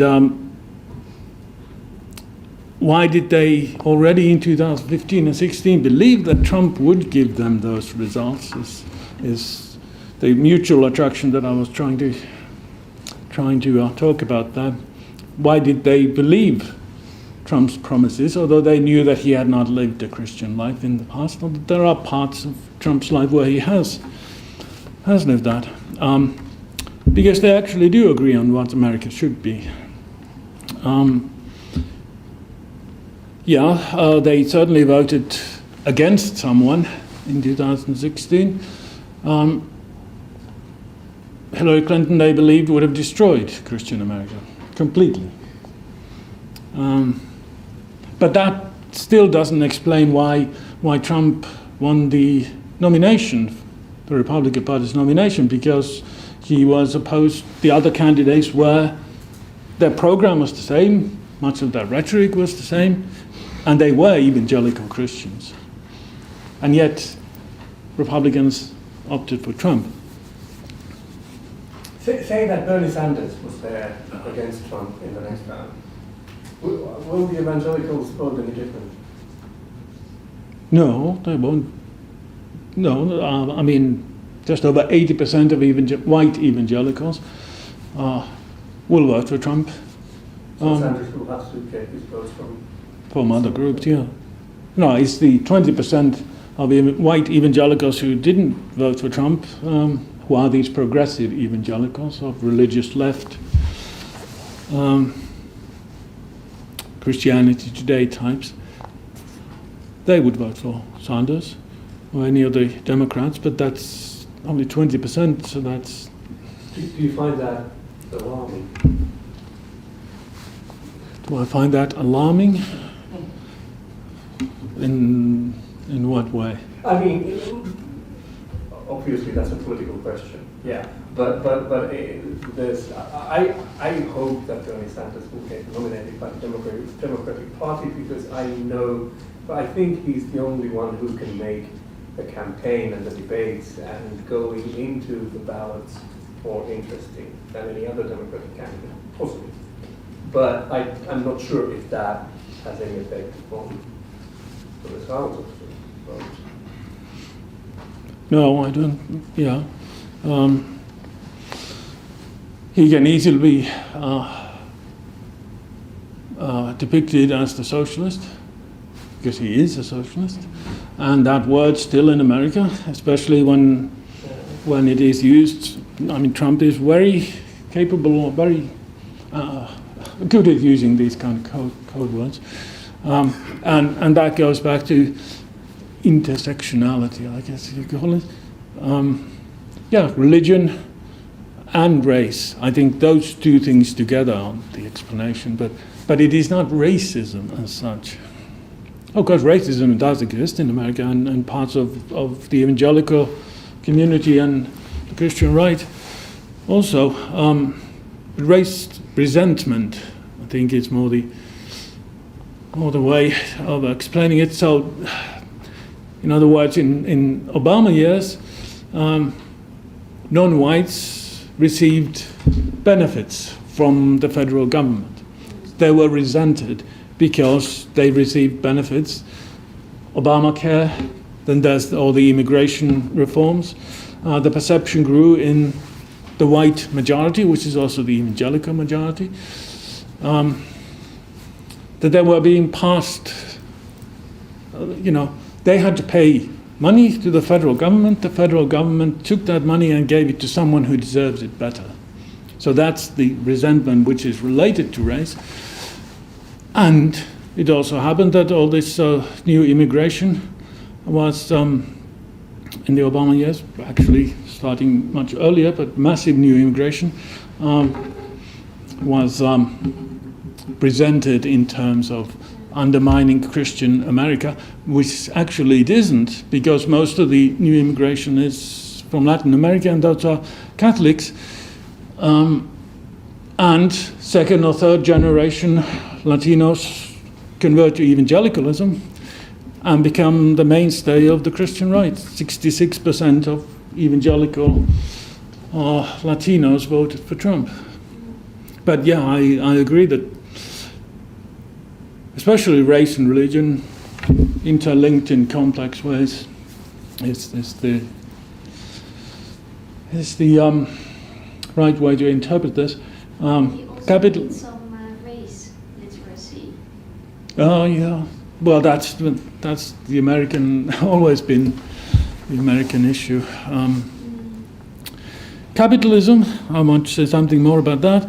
Because the Christian right, conservative evangelical interpretation of the Bible simply is that capitalism is taught there, that it is part of the package. Thou shalt not steal implies private property.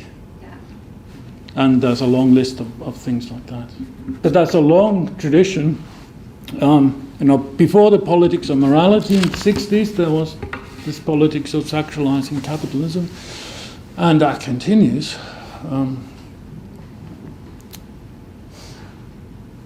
Okay, thanks. We have very little time left, but let's take two quick questions from Georgios and Martin, and then quick response from Markku, and then we'll move on. Very brief comment. Please be quick.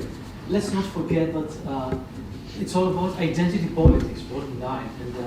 And America, that's reminiscent of the golden times of post-World War II America, when the states were booming, racial tensions were always in favor of the whites. And I think we have forgotten something very crucial. America portrayed itself during the 50s and 60s as the bulwark against atheist communism. As I would say the guardian, the defender of Judeo-Christian values, literally so. That hasn't gone away. No, indeed not. And Sanders remains taboo in that sense, because he represents socialism. Yeah, one thing that thank you very much for the presentation, I was wondering, it's a question, but it's not really a question that you may address. It's something that, why was it such a big surprise that there was this big movement that led to his initial election? Because it seemed to me like until the last stage, not everyone was aware what was going on underneath. And all of a sudden I wake up in the morning and he was elected. And so it seems to have caught many people by surprise. And I wonder if sociologists or knew what was going on, but it seems that many of the people were in a vacuum thinking that Barack Obama times is something that will maybe continue in the US or so. Yeah, and this is what I claim is religious illiteracy, is this this media supposition that is ultimately rooted in secularization theory, that there's an arc of history. Obama himself talked about this. There's an arc of history that tends towards, multiculturalism, multi-religious, multi-ethnic United States. Obama lighting up the White House in the rainbow colors and speaking about that in his second inaugural. So lots of people rooted in the assumptions of secularization theory thought that was inevitably going to happen. But most Americans never thought so, and we had all the statistics there throughout those 8 years. People just didn't look at the statistics, and someone like me who lived for much of that time in those conservative evangelical communities, I knew exactly what was happening there. Whoever the Republican candidate was would have appealed to that and capitalized on that. It just happened that Trump was the angriest, and these people were extremely angry and frightened that everything that they knew was being taken away. Okay, thanks. We will continue this discussion in the library later. Unfortunately, it will be in Finnish, but if you understand some of the language, please participate. We'll start 5 o'clock.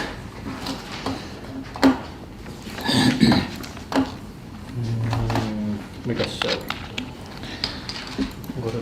Yeah. Okay, we go on. Last but not the least, Titus Hjelm today during the day session. Titus will also be a panelist in the library later, so we will hear both Markku and Titus more. But now you can see the text over here. I don't need to read it. Just say welcome, Titus. Thank you.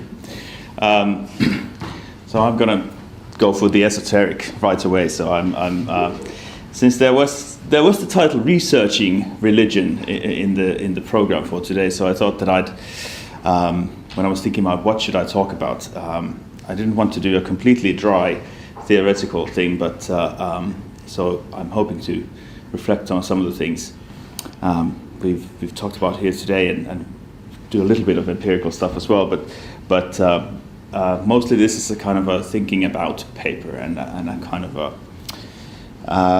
maybe a position paper, because it's the question was how should we study religion and how should we talk about religion in the public sphere and especially in the context of this project, the question of religious literacy and what can we as scholars do about religious literacy if at all. Sometimes it's sort of clear why one gets invited to all kinds of talks, but with a kind of a career history as confused as mine, it's not ever clear why I'm exactly being invited. But this time, actually, it didn't take that much sort of thinking about, because I have written about sociology of knowledge and especially Peter Berger and his ideas about religion. So I'm thinking some of the stuff that I will talk about today is about sort of Peter Berger and his sociology of religion specifically, and its application to the study of religion, which is the part that I'm fairly comfortable about. I can say that I know some stuff, because when you write stuff you even remember some of that afterwards. But then there's a bit that I didn't want to, because it might even be interesting for you, but then I thought that if I just sort of regurgitate again what I've written in these books, then it would be very boring for me. So I thought that I'd try something completely different and talk about this kind of how this sociology of religion, sociology of knowledge approach to the study of religion, what's peculiar about maybe this age we live in and how that possibly affects this kind of position that I'm trying to advocate here. I don't know, maybe it's a sign of achieving a certain stage in your career or something when you start talking about ages, like the age of Trump or I'm talking about the age of post-lie or whatever. You get this kind of confidence that at this age or whatever. But let's see whether that kind of age even exists. What I'm trying to talk about, but this is sort of so half of this is I'm pretty confident about. Half of this I'm sort of suggesting and throwing it out there so we can have a chats about that. So I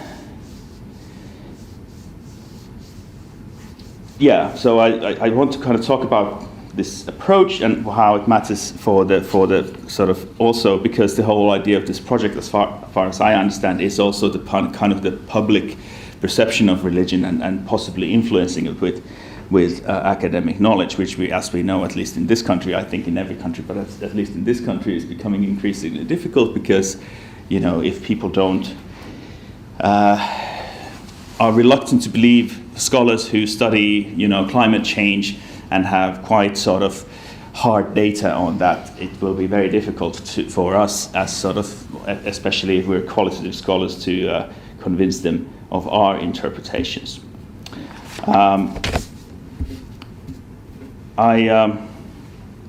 Two things. I haven't timed my talk, so I'm hoping I can get to the end before you're showing me your 5 minutes or doing this.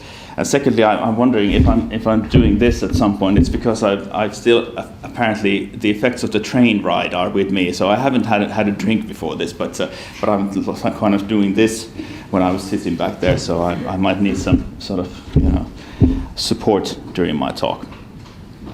Anyway, so.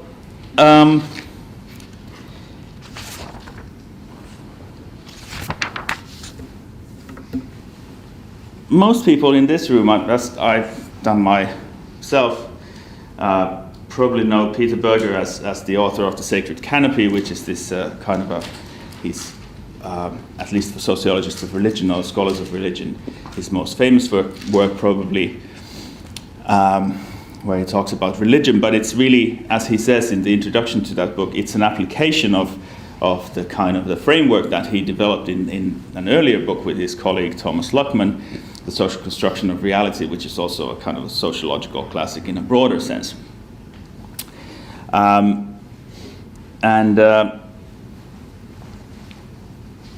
In that work, The Social Construction of Reality, which to include a very brief personal story, was kind of this, many people have a sort of a memory of a novel that changed their lives, that I wasn't a reader, but then I picked up X and Y, Lord of the Rings, or Harry Potter, or maybe something War and Peace, and that changed my life, and I became a reader. Or in the academic world, I didn't know what I want to do, but then I read Foucault, then I read Judith Butler, or then I read whoever.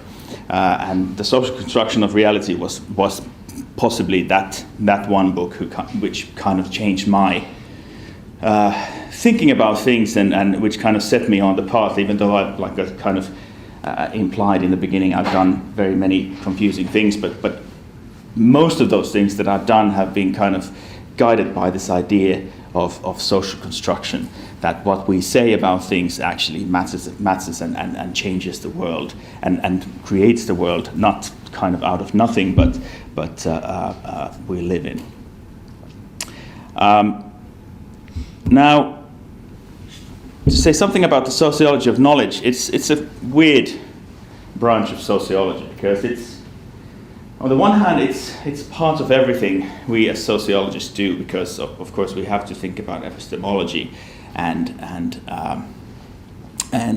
what we say affects the whole field and other sort of spheres of life and so forth. But it's not very popular anymore. It's sort of some people see it as a thing that of the past, and you did it in the 19th century, and then you did it in the early 20th century, maybe up until the social construction of reality. But from then on, it has been going downhill. There is no kind of dedicated journal for sociology of knowledge, for example. There are about 20 journals for sociology of religion and so forth. So there really is a difference. But I'm not sure how one could kind of live without the sociology of knowledge, because I think some of the things that Berger and Luckman, for example, say in this book are kind of the difficult word truth, basic truths of academic endeavor in general. But basically, what Berger and Lachmann said in that book was that the sociology of knowledge must concern itself with whatever passes for knowledge in society. So, and the point of this kind of formulation was they had kind of a two-pronged attack. It wasn't an attack really, but kind of differentiated it in from two different endeavors. One of them was the kind of intellectual history that, of course, has been practiced for sort of long time, and also the kind of sociology of knowledge that Karl Mannheim, for example, a famous German sociologist who became an émigré in the UK after the beginning of the Second World War, talked about this kind of these ideology. He talked about ideology as this kind of group of intellectuals. So it was kind of it was also almost like intellectual history, but slightly more sociological.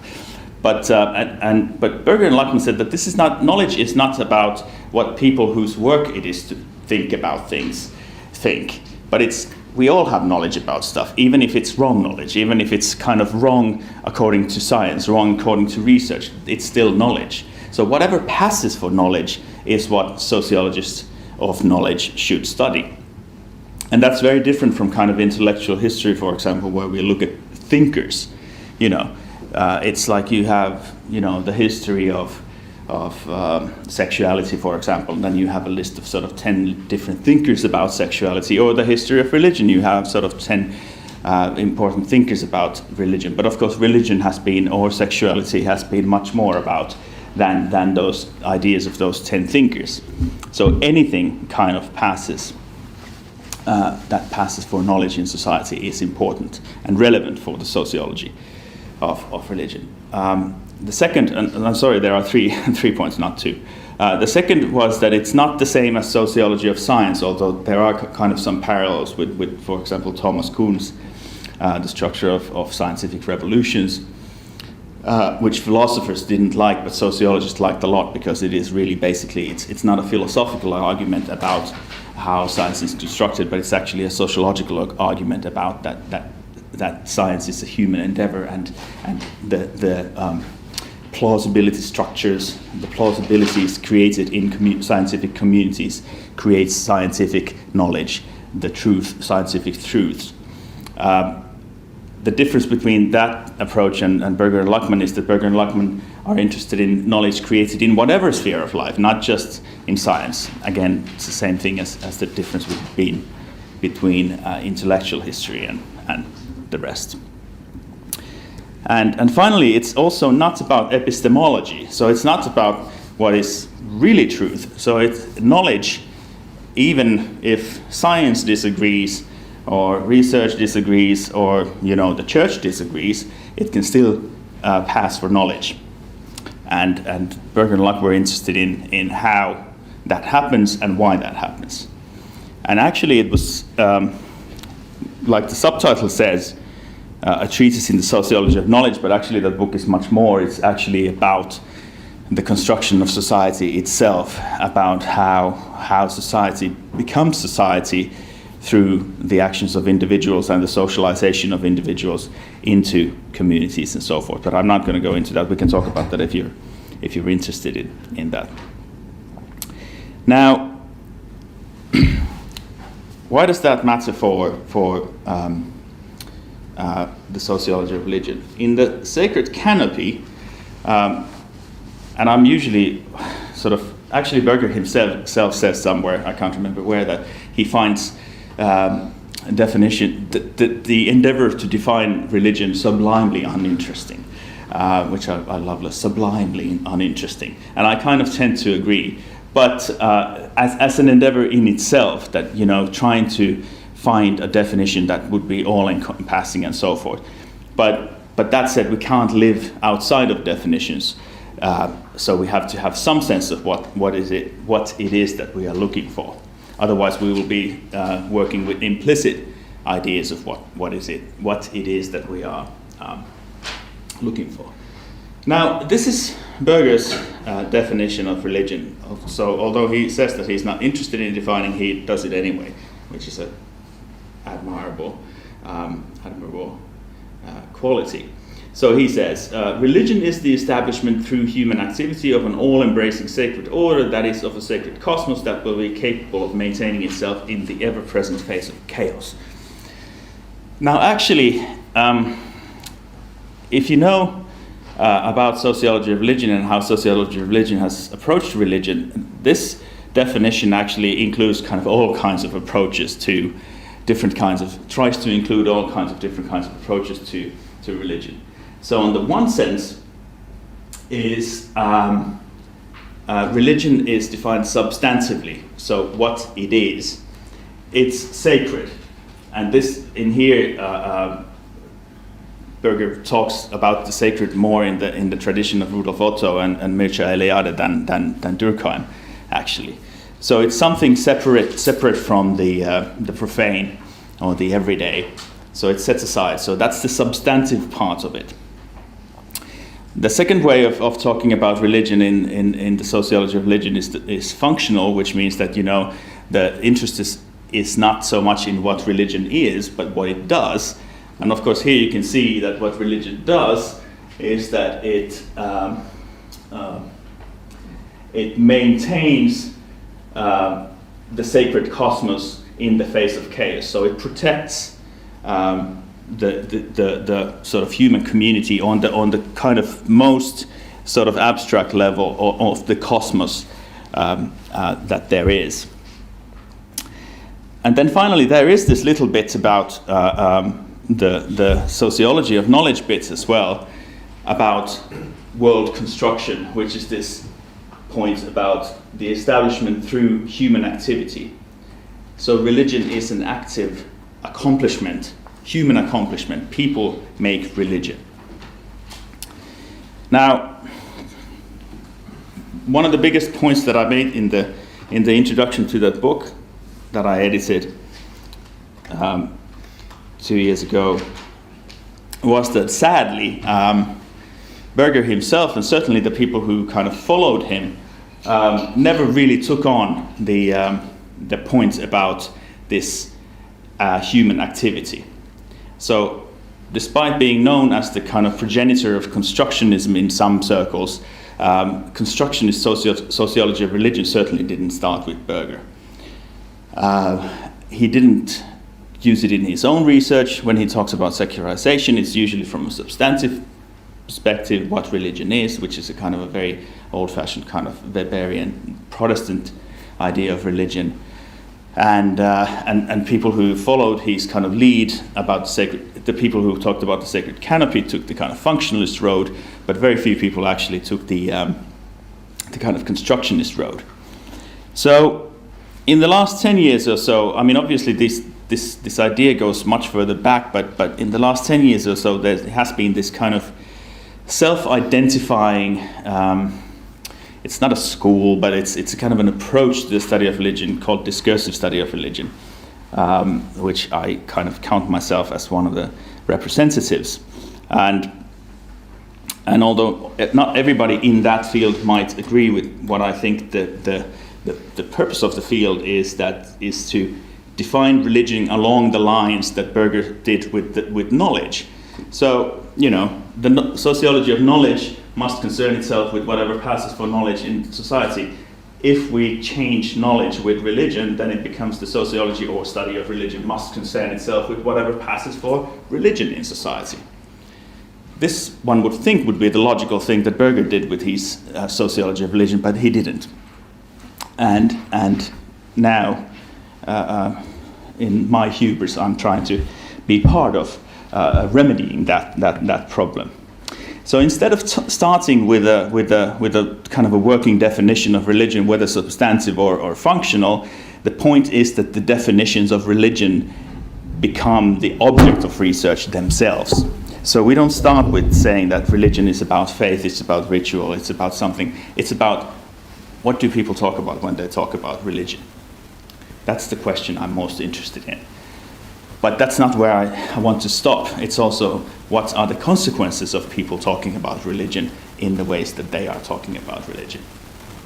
And that's why I like to call my branch of discursive study of religion critical discursive study of religion, because it also takes into account the kind of consequences of discourses. Now, so that's in a very tight nutshell is the kind of sociology of religion, sociology of knowledge approach to religion. Now, is there something about the age we live in that makes this kind of approach more relevant perhaps than previously, or makes it impossible or difficult? And this is the bit where I don't really have answers, but I'd like to kind of throw out some questions out there. So most of you have probably heard the term post-truth, right? You know, I lived in the UK for 12 years, so Trump was probably the main instigator of the post-truth craze. So the post-truth became the word of the year in 2016 of Oxford English Dictionary, and there are, last time I checked Amazon, there are at least sort of 7 books with the title Post-Truth in different forms. And of course I lived in the UK, so I very much heard about post-truth when the Brexit vote happened. Now, the Oxford English Dictionary, in its sort of word of the year edition, says that post-truth means relating to or denoting circumstances in which objective facts are less influential in shaping public opinion than appeals to emotion and personal belief. Now,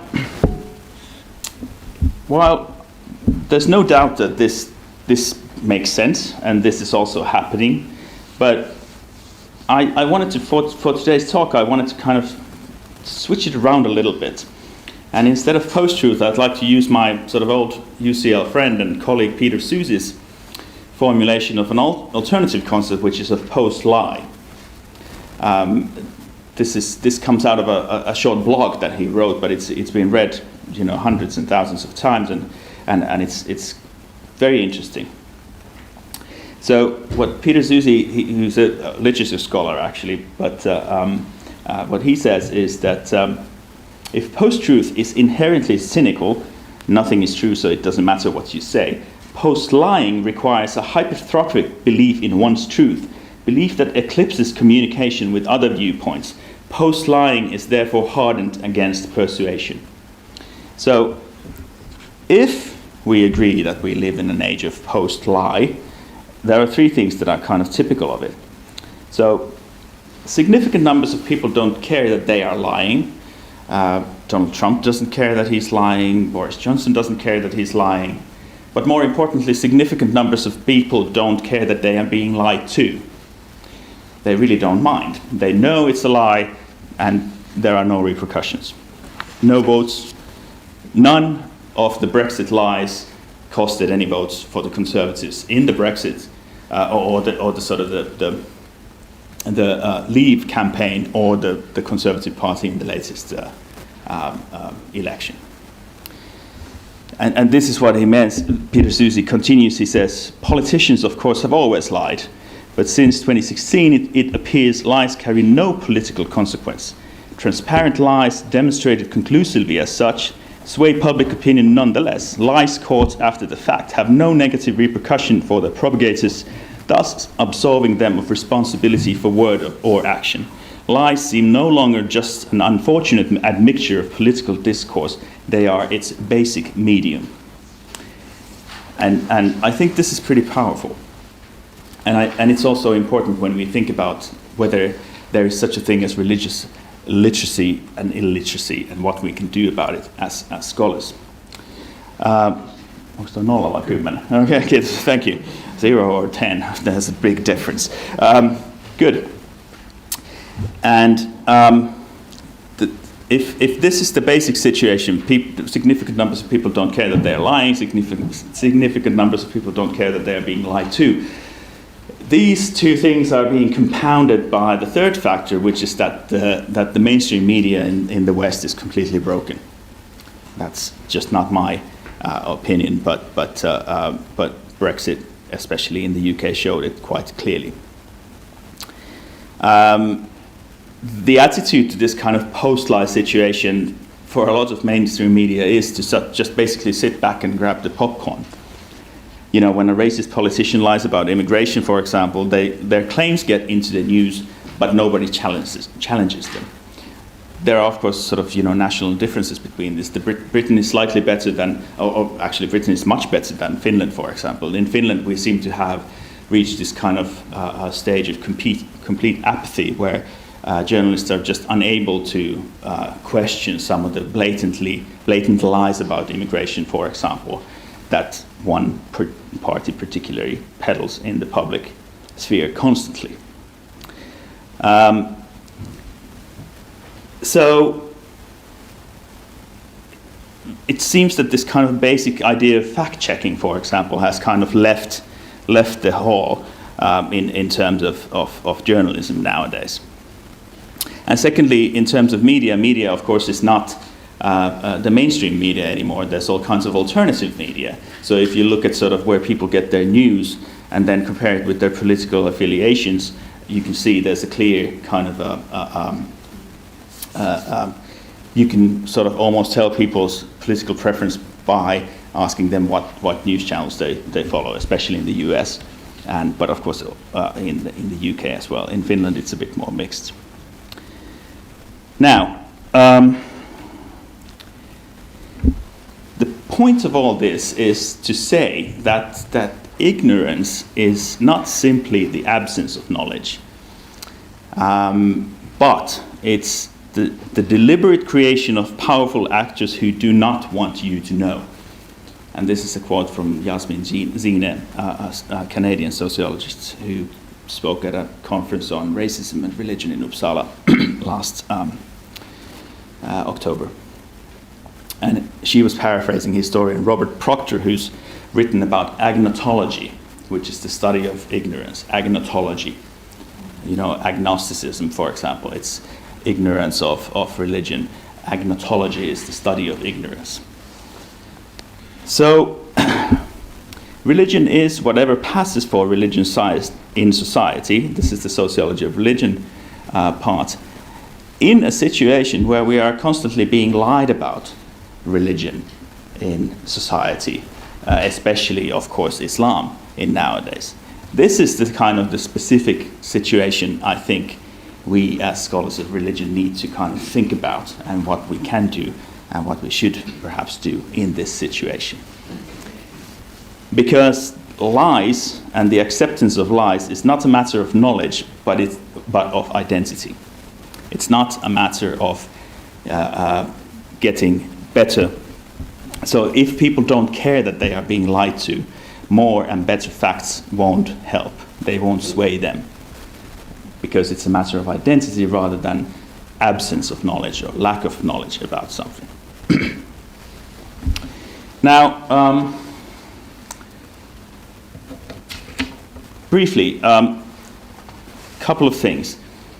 First of all, the question that might arise is that does the sociology of knowledge perspective mean that our job is just to analyze different constructions of religion and leave it at that? If, as I've said, we should be agnostic about the truth. So sociology of knowledge is not about epistemology. It's just about whatever passes. No, I don't think so, because these constructions, these discourses have real-world consequences.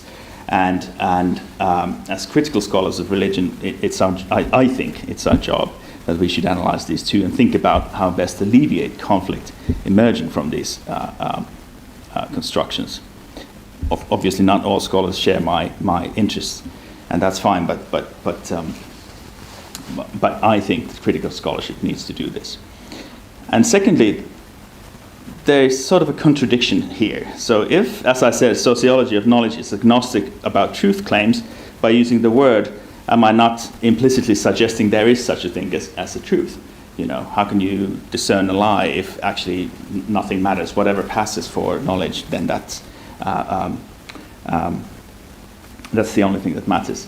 Now, this is actually what the media wants us as scholars of religion to do all the time, is to tell the truth. They want us to become theologians. That's why I was so sort of, enthusiastic about the idea of ordinary theology, because this is what if the media approaches any one of us asking something about Islam, for example, they always ask about, so is this really Islam? If jihad, relationship between genders, honor killings or whatever, is this really about Islam? And of course, because that's what we're trained to do, then we start explaining that, well, no, actually, if you read this bit of Quran, then, and this is a trap that we too often fall into, because it makes us actually theologians and not critical sort of sociologists or scholars of religion. Because there's always a counterexample. When we say that, no, this is not really Islam, then the only thing the racist politician needs to do is to point their finger at something that actually happened. And then, this person was a Muslim and they killed somebody. So hence Muslims kill people because. And it's just a never-ending circle of facts and counterfacts and so forth. So this is not the way to go if we talk about religious literacy. Because countering lies does not mean simply stating the facts. Lies are different from falsehood. Falsehood or untruth can be possibly corrected by correct knowledge, but countering a lie, which is especially in a context where significant numbers of people are perfectly happy with being lied to, requires changing the conversation and asking different questions and changing the narrative. And I think sort of this is something about changing the questions also came up in the end of your talk. Now, just two examples that I've kind of talked about myself about changing the conversation is this sort of the constant question about Islam as a violent religion. So I'm not a specialist in Islam as such, but nevertheless I consider myself qualified to answer these questions because I don't think it requires expertise in Islam as such. And this is exactly what I mean by changing the question and the conversation. So I don't have to kind of repeat the idea that which is being peddled in the mainstream media as well as the far right and so forth, that Islam is a violent religion. There's terrorism, rape. Last night in Sweden, for example, Donald Trump's famous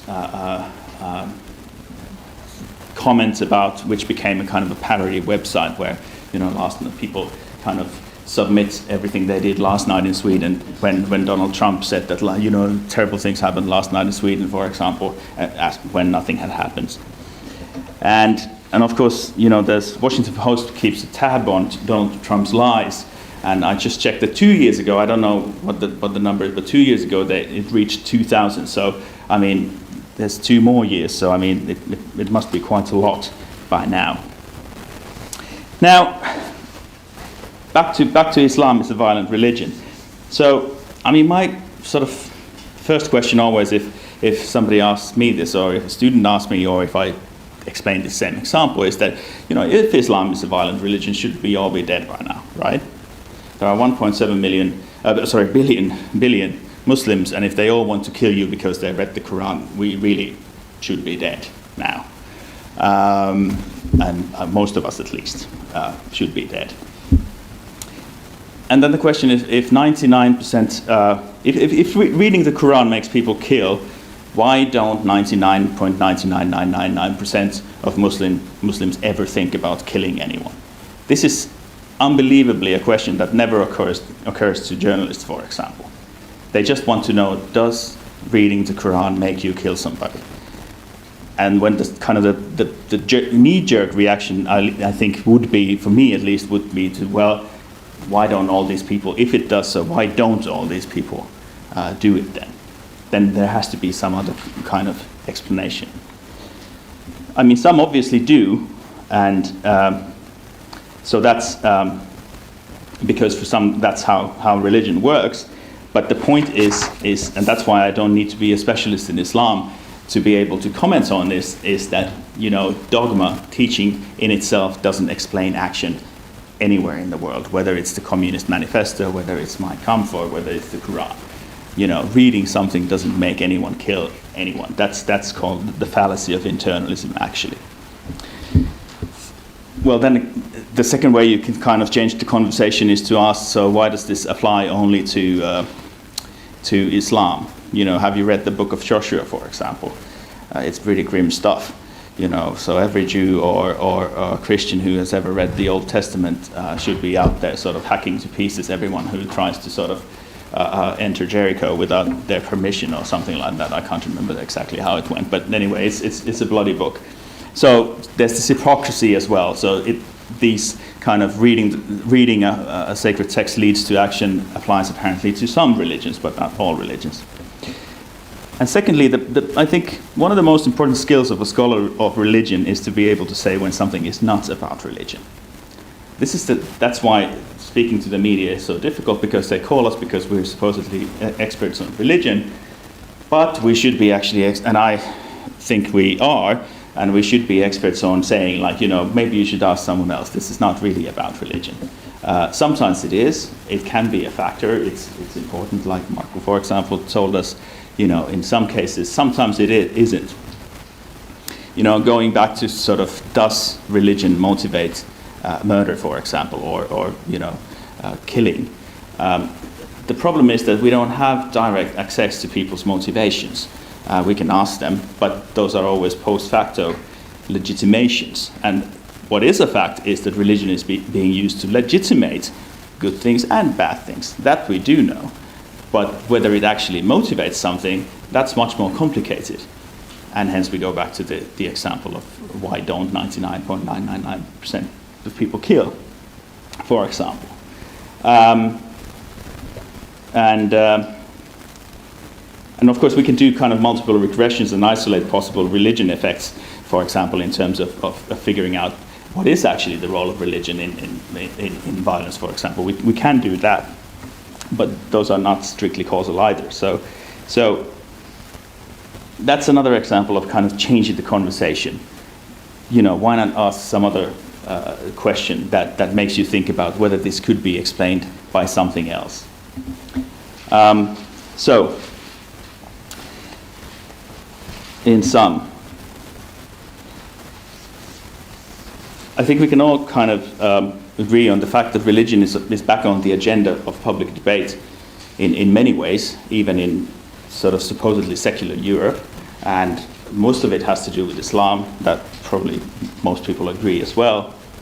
And I think that kind of requires a kind of a recentering of sociology of religion, in the sense that defining religion becomes increasingly important, because it increasingly has consequences, even, or maybe perhaps exactly in a secular context that we live in. And I'm mostly talking about Europe now.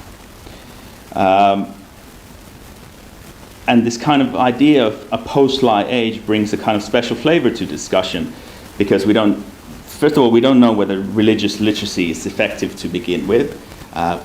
There are surprisingly few studies of, like, you know, this kind of literacy, kind of where they take the model from study of the usual literacy and then apply it to religious literacy. So there's very little knowledge about that.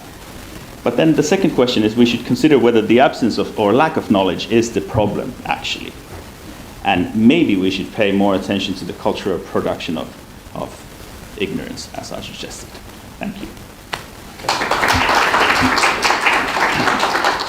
So, here we go with comments first, and then we'll have time for one or two questions. But let's start. Right. Okay. Thank you, Titus. That was interesting stuff, and I've dealt with in my career. I've dealt with political theology, and find these very very inspiring. And I like the way you.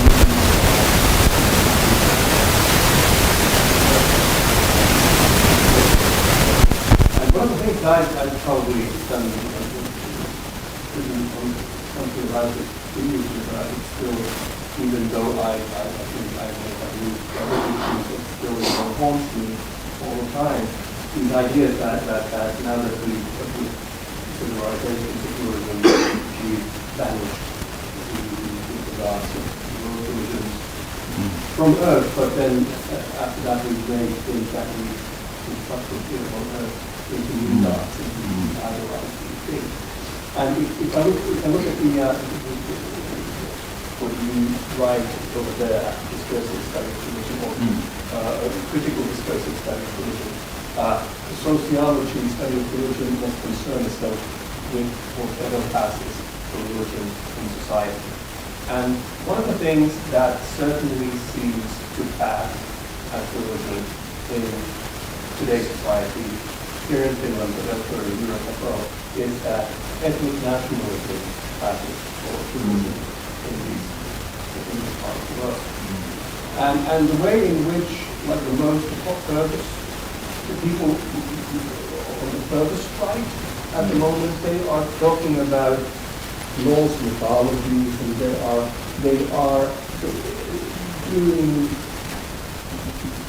everything they can to somehow link up the idea of the state of Finland, Finnishness being a Finn, into some cosmic order of things. And the ways in which this kind of new plausibility structure around ethnic nationalism. Like 20, 30 years ago, I had no problem, everyone was, wearing Finland clothes and Finnish flags, and it was like, these symbols were in university, but today it's only being used by the fundamentalists, the far-right fundamentalists, who really do believe in this thing. And I'm thinking about, being a Finn, you might have heard of the discussion that the political debates that we had here for the last 10 years or so. We talk about bubbles, but everyone is in their own bubble. And it's been a while since I opened myself to this kind of thing like that, recently. But I'm thinking, do these bubbles represent, if you think about this in various categories, do these represent competing or struggling plausibility structures of the way in which the land lies? Like two different nomosis trying to, or two different plausibility structures trying to come up with a nomos. Yes. Yes. Yes. From Nella. Yeah. Thank you so much. Well, there's quite much use to the idea of what process in society for creating issue of and it's pretty manner we talk about creating. So I'm open. I was thinking, how do you within the framework the process for creating society never structured as creating as history. So I'm thinking of the work of Matsuzawa, for example, anyway, one of the arguments would be that people's ages in which we all, also as a general kind of talk about not just the monotheistic religions, but also Hinduism as a religion, Buddhism as a religion, but the African and the indigenous religions, for example, are hard to talk about as religions. So I just wondered if those places were breaking out what exactly about you as a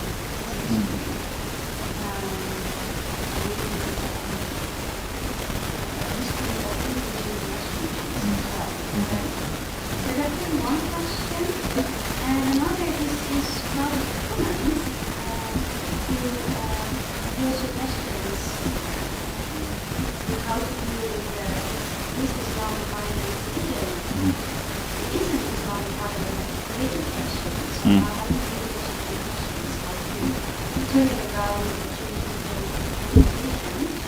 I mean, I think there's something that is sympathetic, and then the number of those products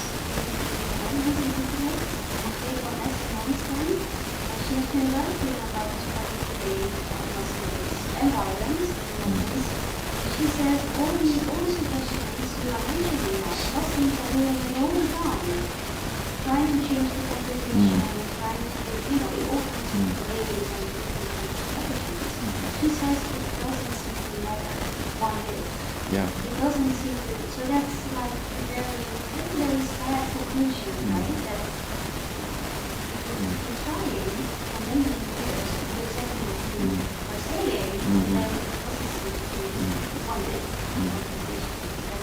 Anyway, I don't know. Well, that's a good bridge to the previous one about these bubbles. This kind of idea that you have these kind of as Berg calls them, plausibility structures, these kind of these communities of knowledge, but also communities of identity. Because it's not just about. I mean, as I said, they call it a treatise on the sociology of knowledge, but it's actually about much more. It's about actually the constitution of society, really. So it's about identity as well. So I mean, how do you break out from that when you don't really want to? When you're actually keen to be lied to, as long as you can keep within that, that plausibility structure, because it gives you something, whatever it gives different things to different people. I mean, one of the problems, of course, is that Muslims can never speak themselves out of these situations because they are not considered. They're considered. They have stake in the conversation, so they are not considered in any way a neutral commentator on this thing. But then again, increasingly neither are we, because when you once say something like this on social media, for example, you get that sort of 150 Muslim theologians who all have sort of Nazi insignia on their pictures or something like that, tell you how it's actually like. So I'm not. So I'm not saying that changing the conversation. I think it's a facts don't do it. Changing the conversation might do it, but it doesn't work by itself. It needs some sort of other things, and this is where kind of power comes in. One of the points that I forgot to mention that I have noted there is that the sociology of religion, the sociology of knowledge, especially as espoused by Berg and Lapland, is notoriously devoid of conceptions of power. And so who does the talking matters a lot. So if you have a Muslim advocate for Muslims, then it's not going to be as powerful as maybe someone else. And this is the problem, you talked about race resentment and not racism. I'm not sure if you can do that as separate the two so neatly, because the point is that what Donald Trump and Nigel Farage and others have done is that they have legitimated the use of racist language in public discourse, for example. When it becomes about, race resentment might be the background, but also it draws from that, but then it contributes back to it as racism, as the way of talking about other races as they are seen. And this is kind of dark intersectionality. There's racism, homophobia, misogyny, they all go hand in hand as well. So I'm not saying that just changing the conversation on this will do the trick by themselves, but I do think that it switches our thinking hopefully a little bit from the fact that just there's an absence of facts or lack of facts about stuff, which is true in many cases. For example, that the media, for example, in Europe especially, certainly in Finland, has been just simply ignorant of religion in the US or even in our own countries actually. But on top of that, there is this new thing, which is not really new, but again on the rise, this kind of the idea of a post-lie, that it doesn't matter even if somebody lies. And because, when people ask me what my hobbies are, I say communism and National Socialism, which means that when I'm not reading academic books, I'm reading books about Nazis and communists.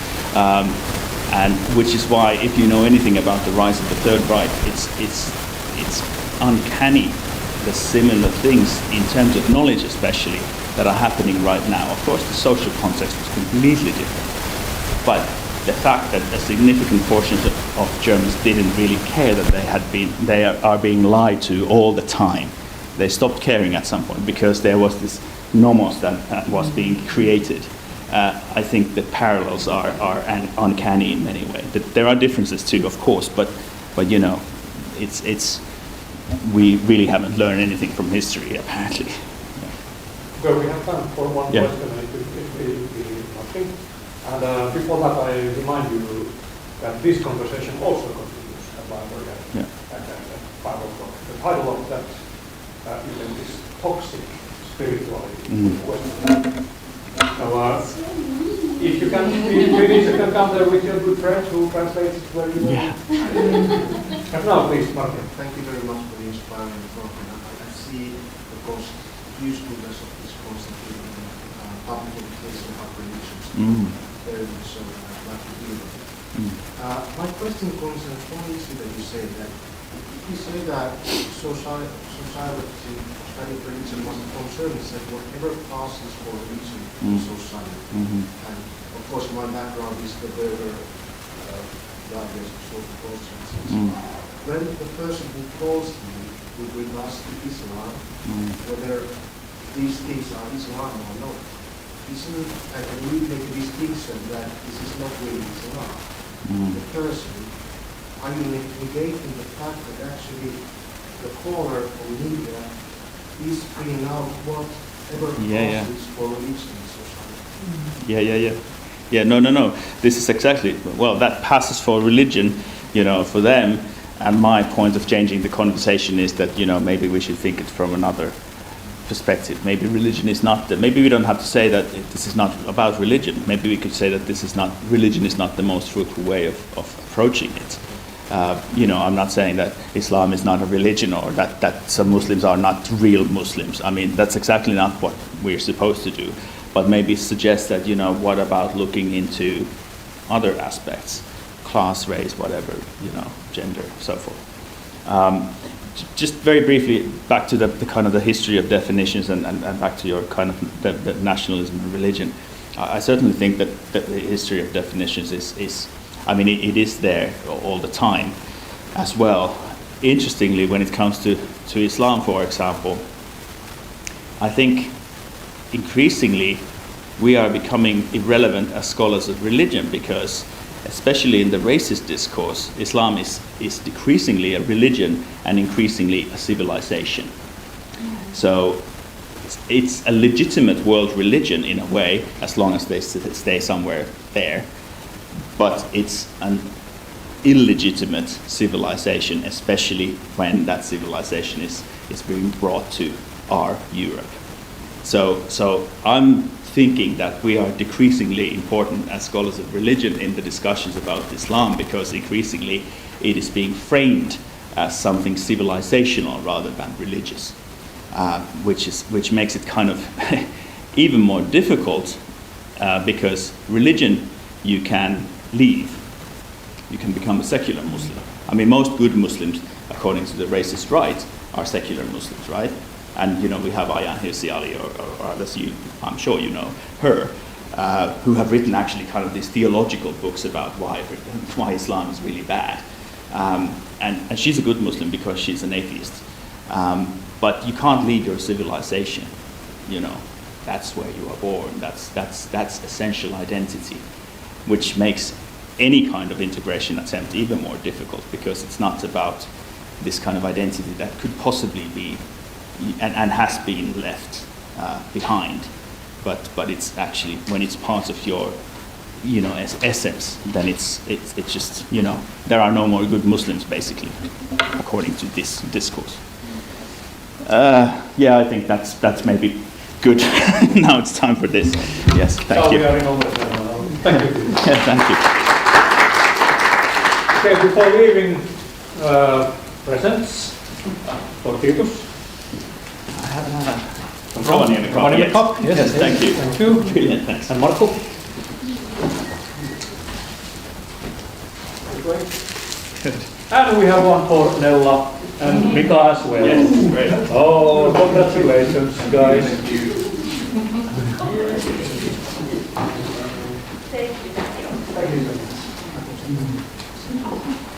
Okay, everyone who speaks the language, let's meet in library. Everyone else will meet perhaps tomorrow morning.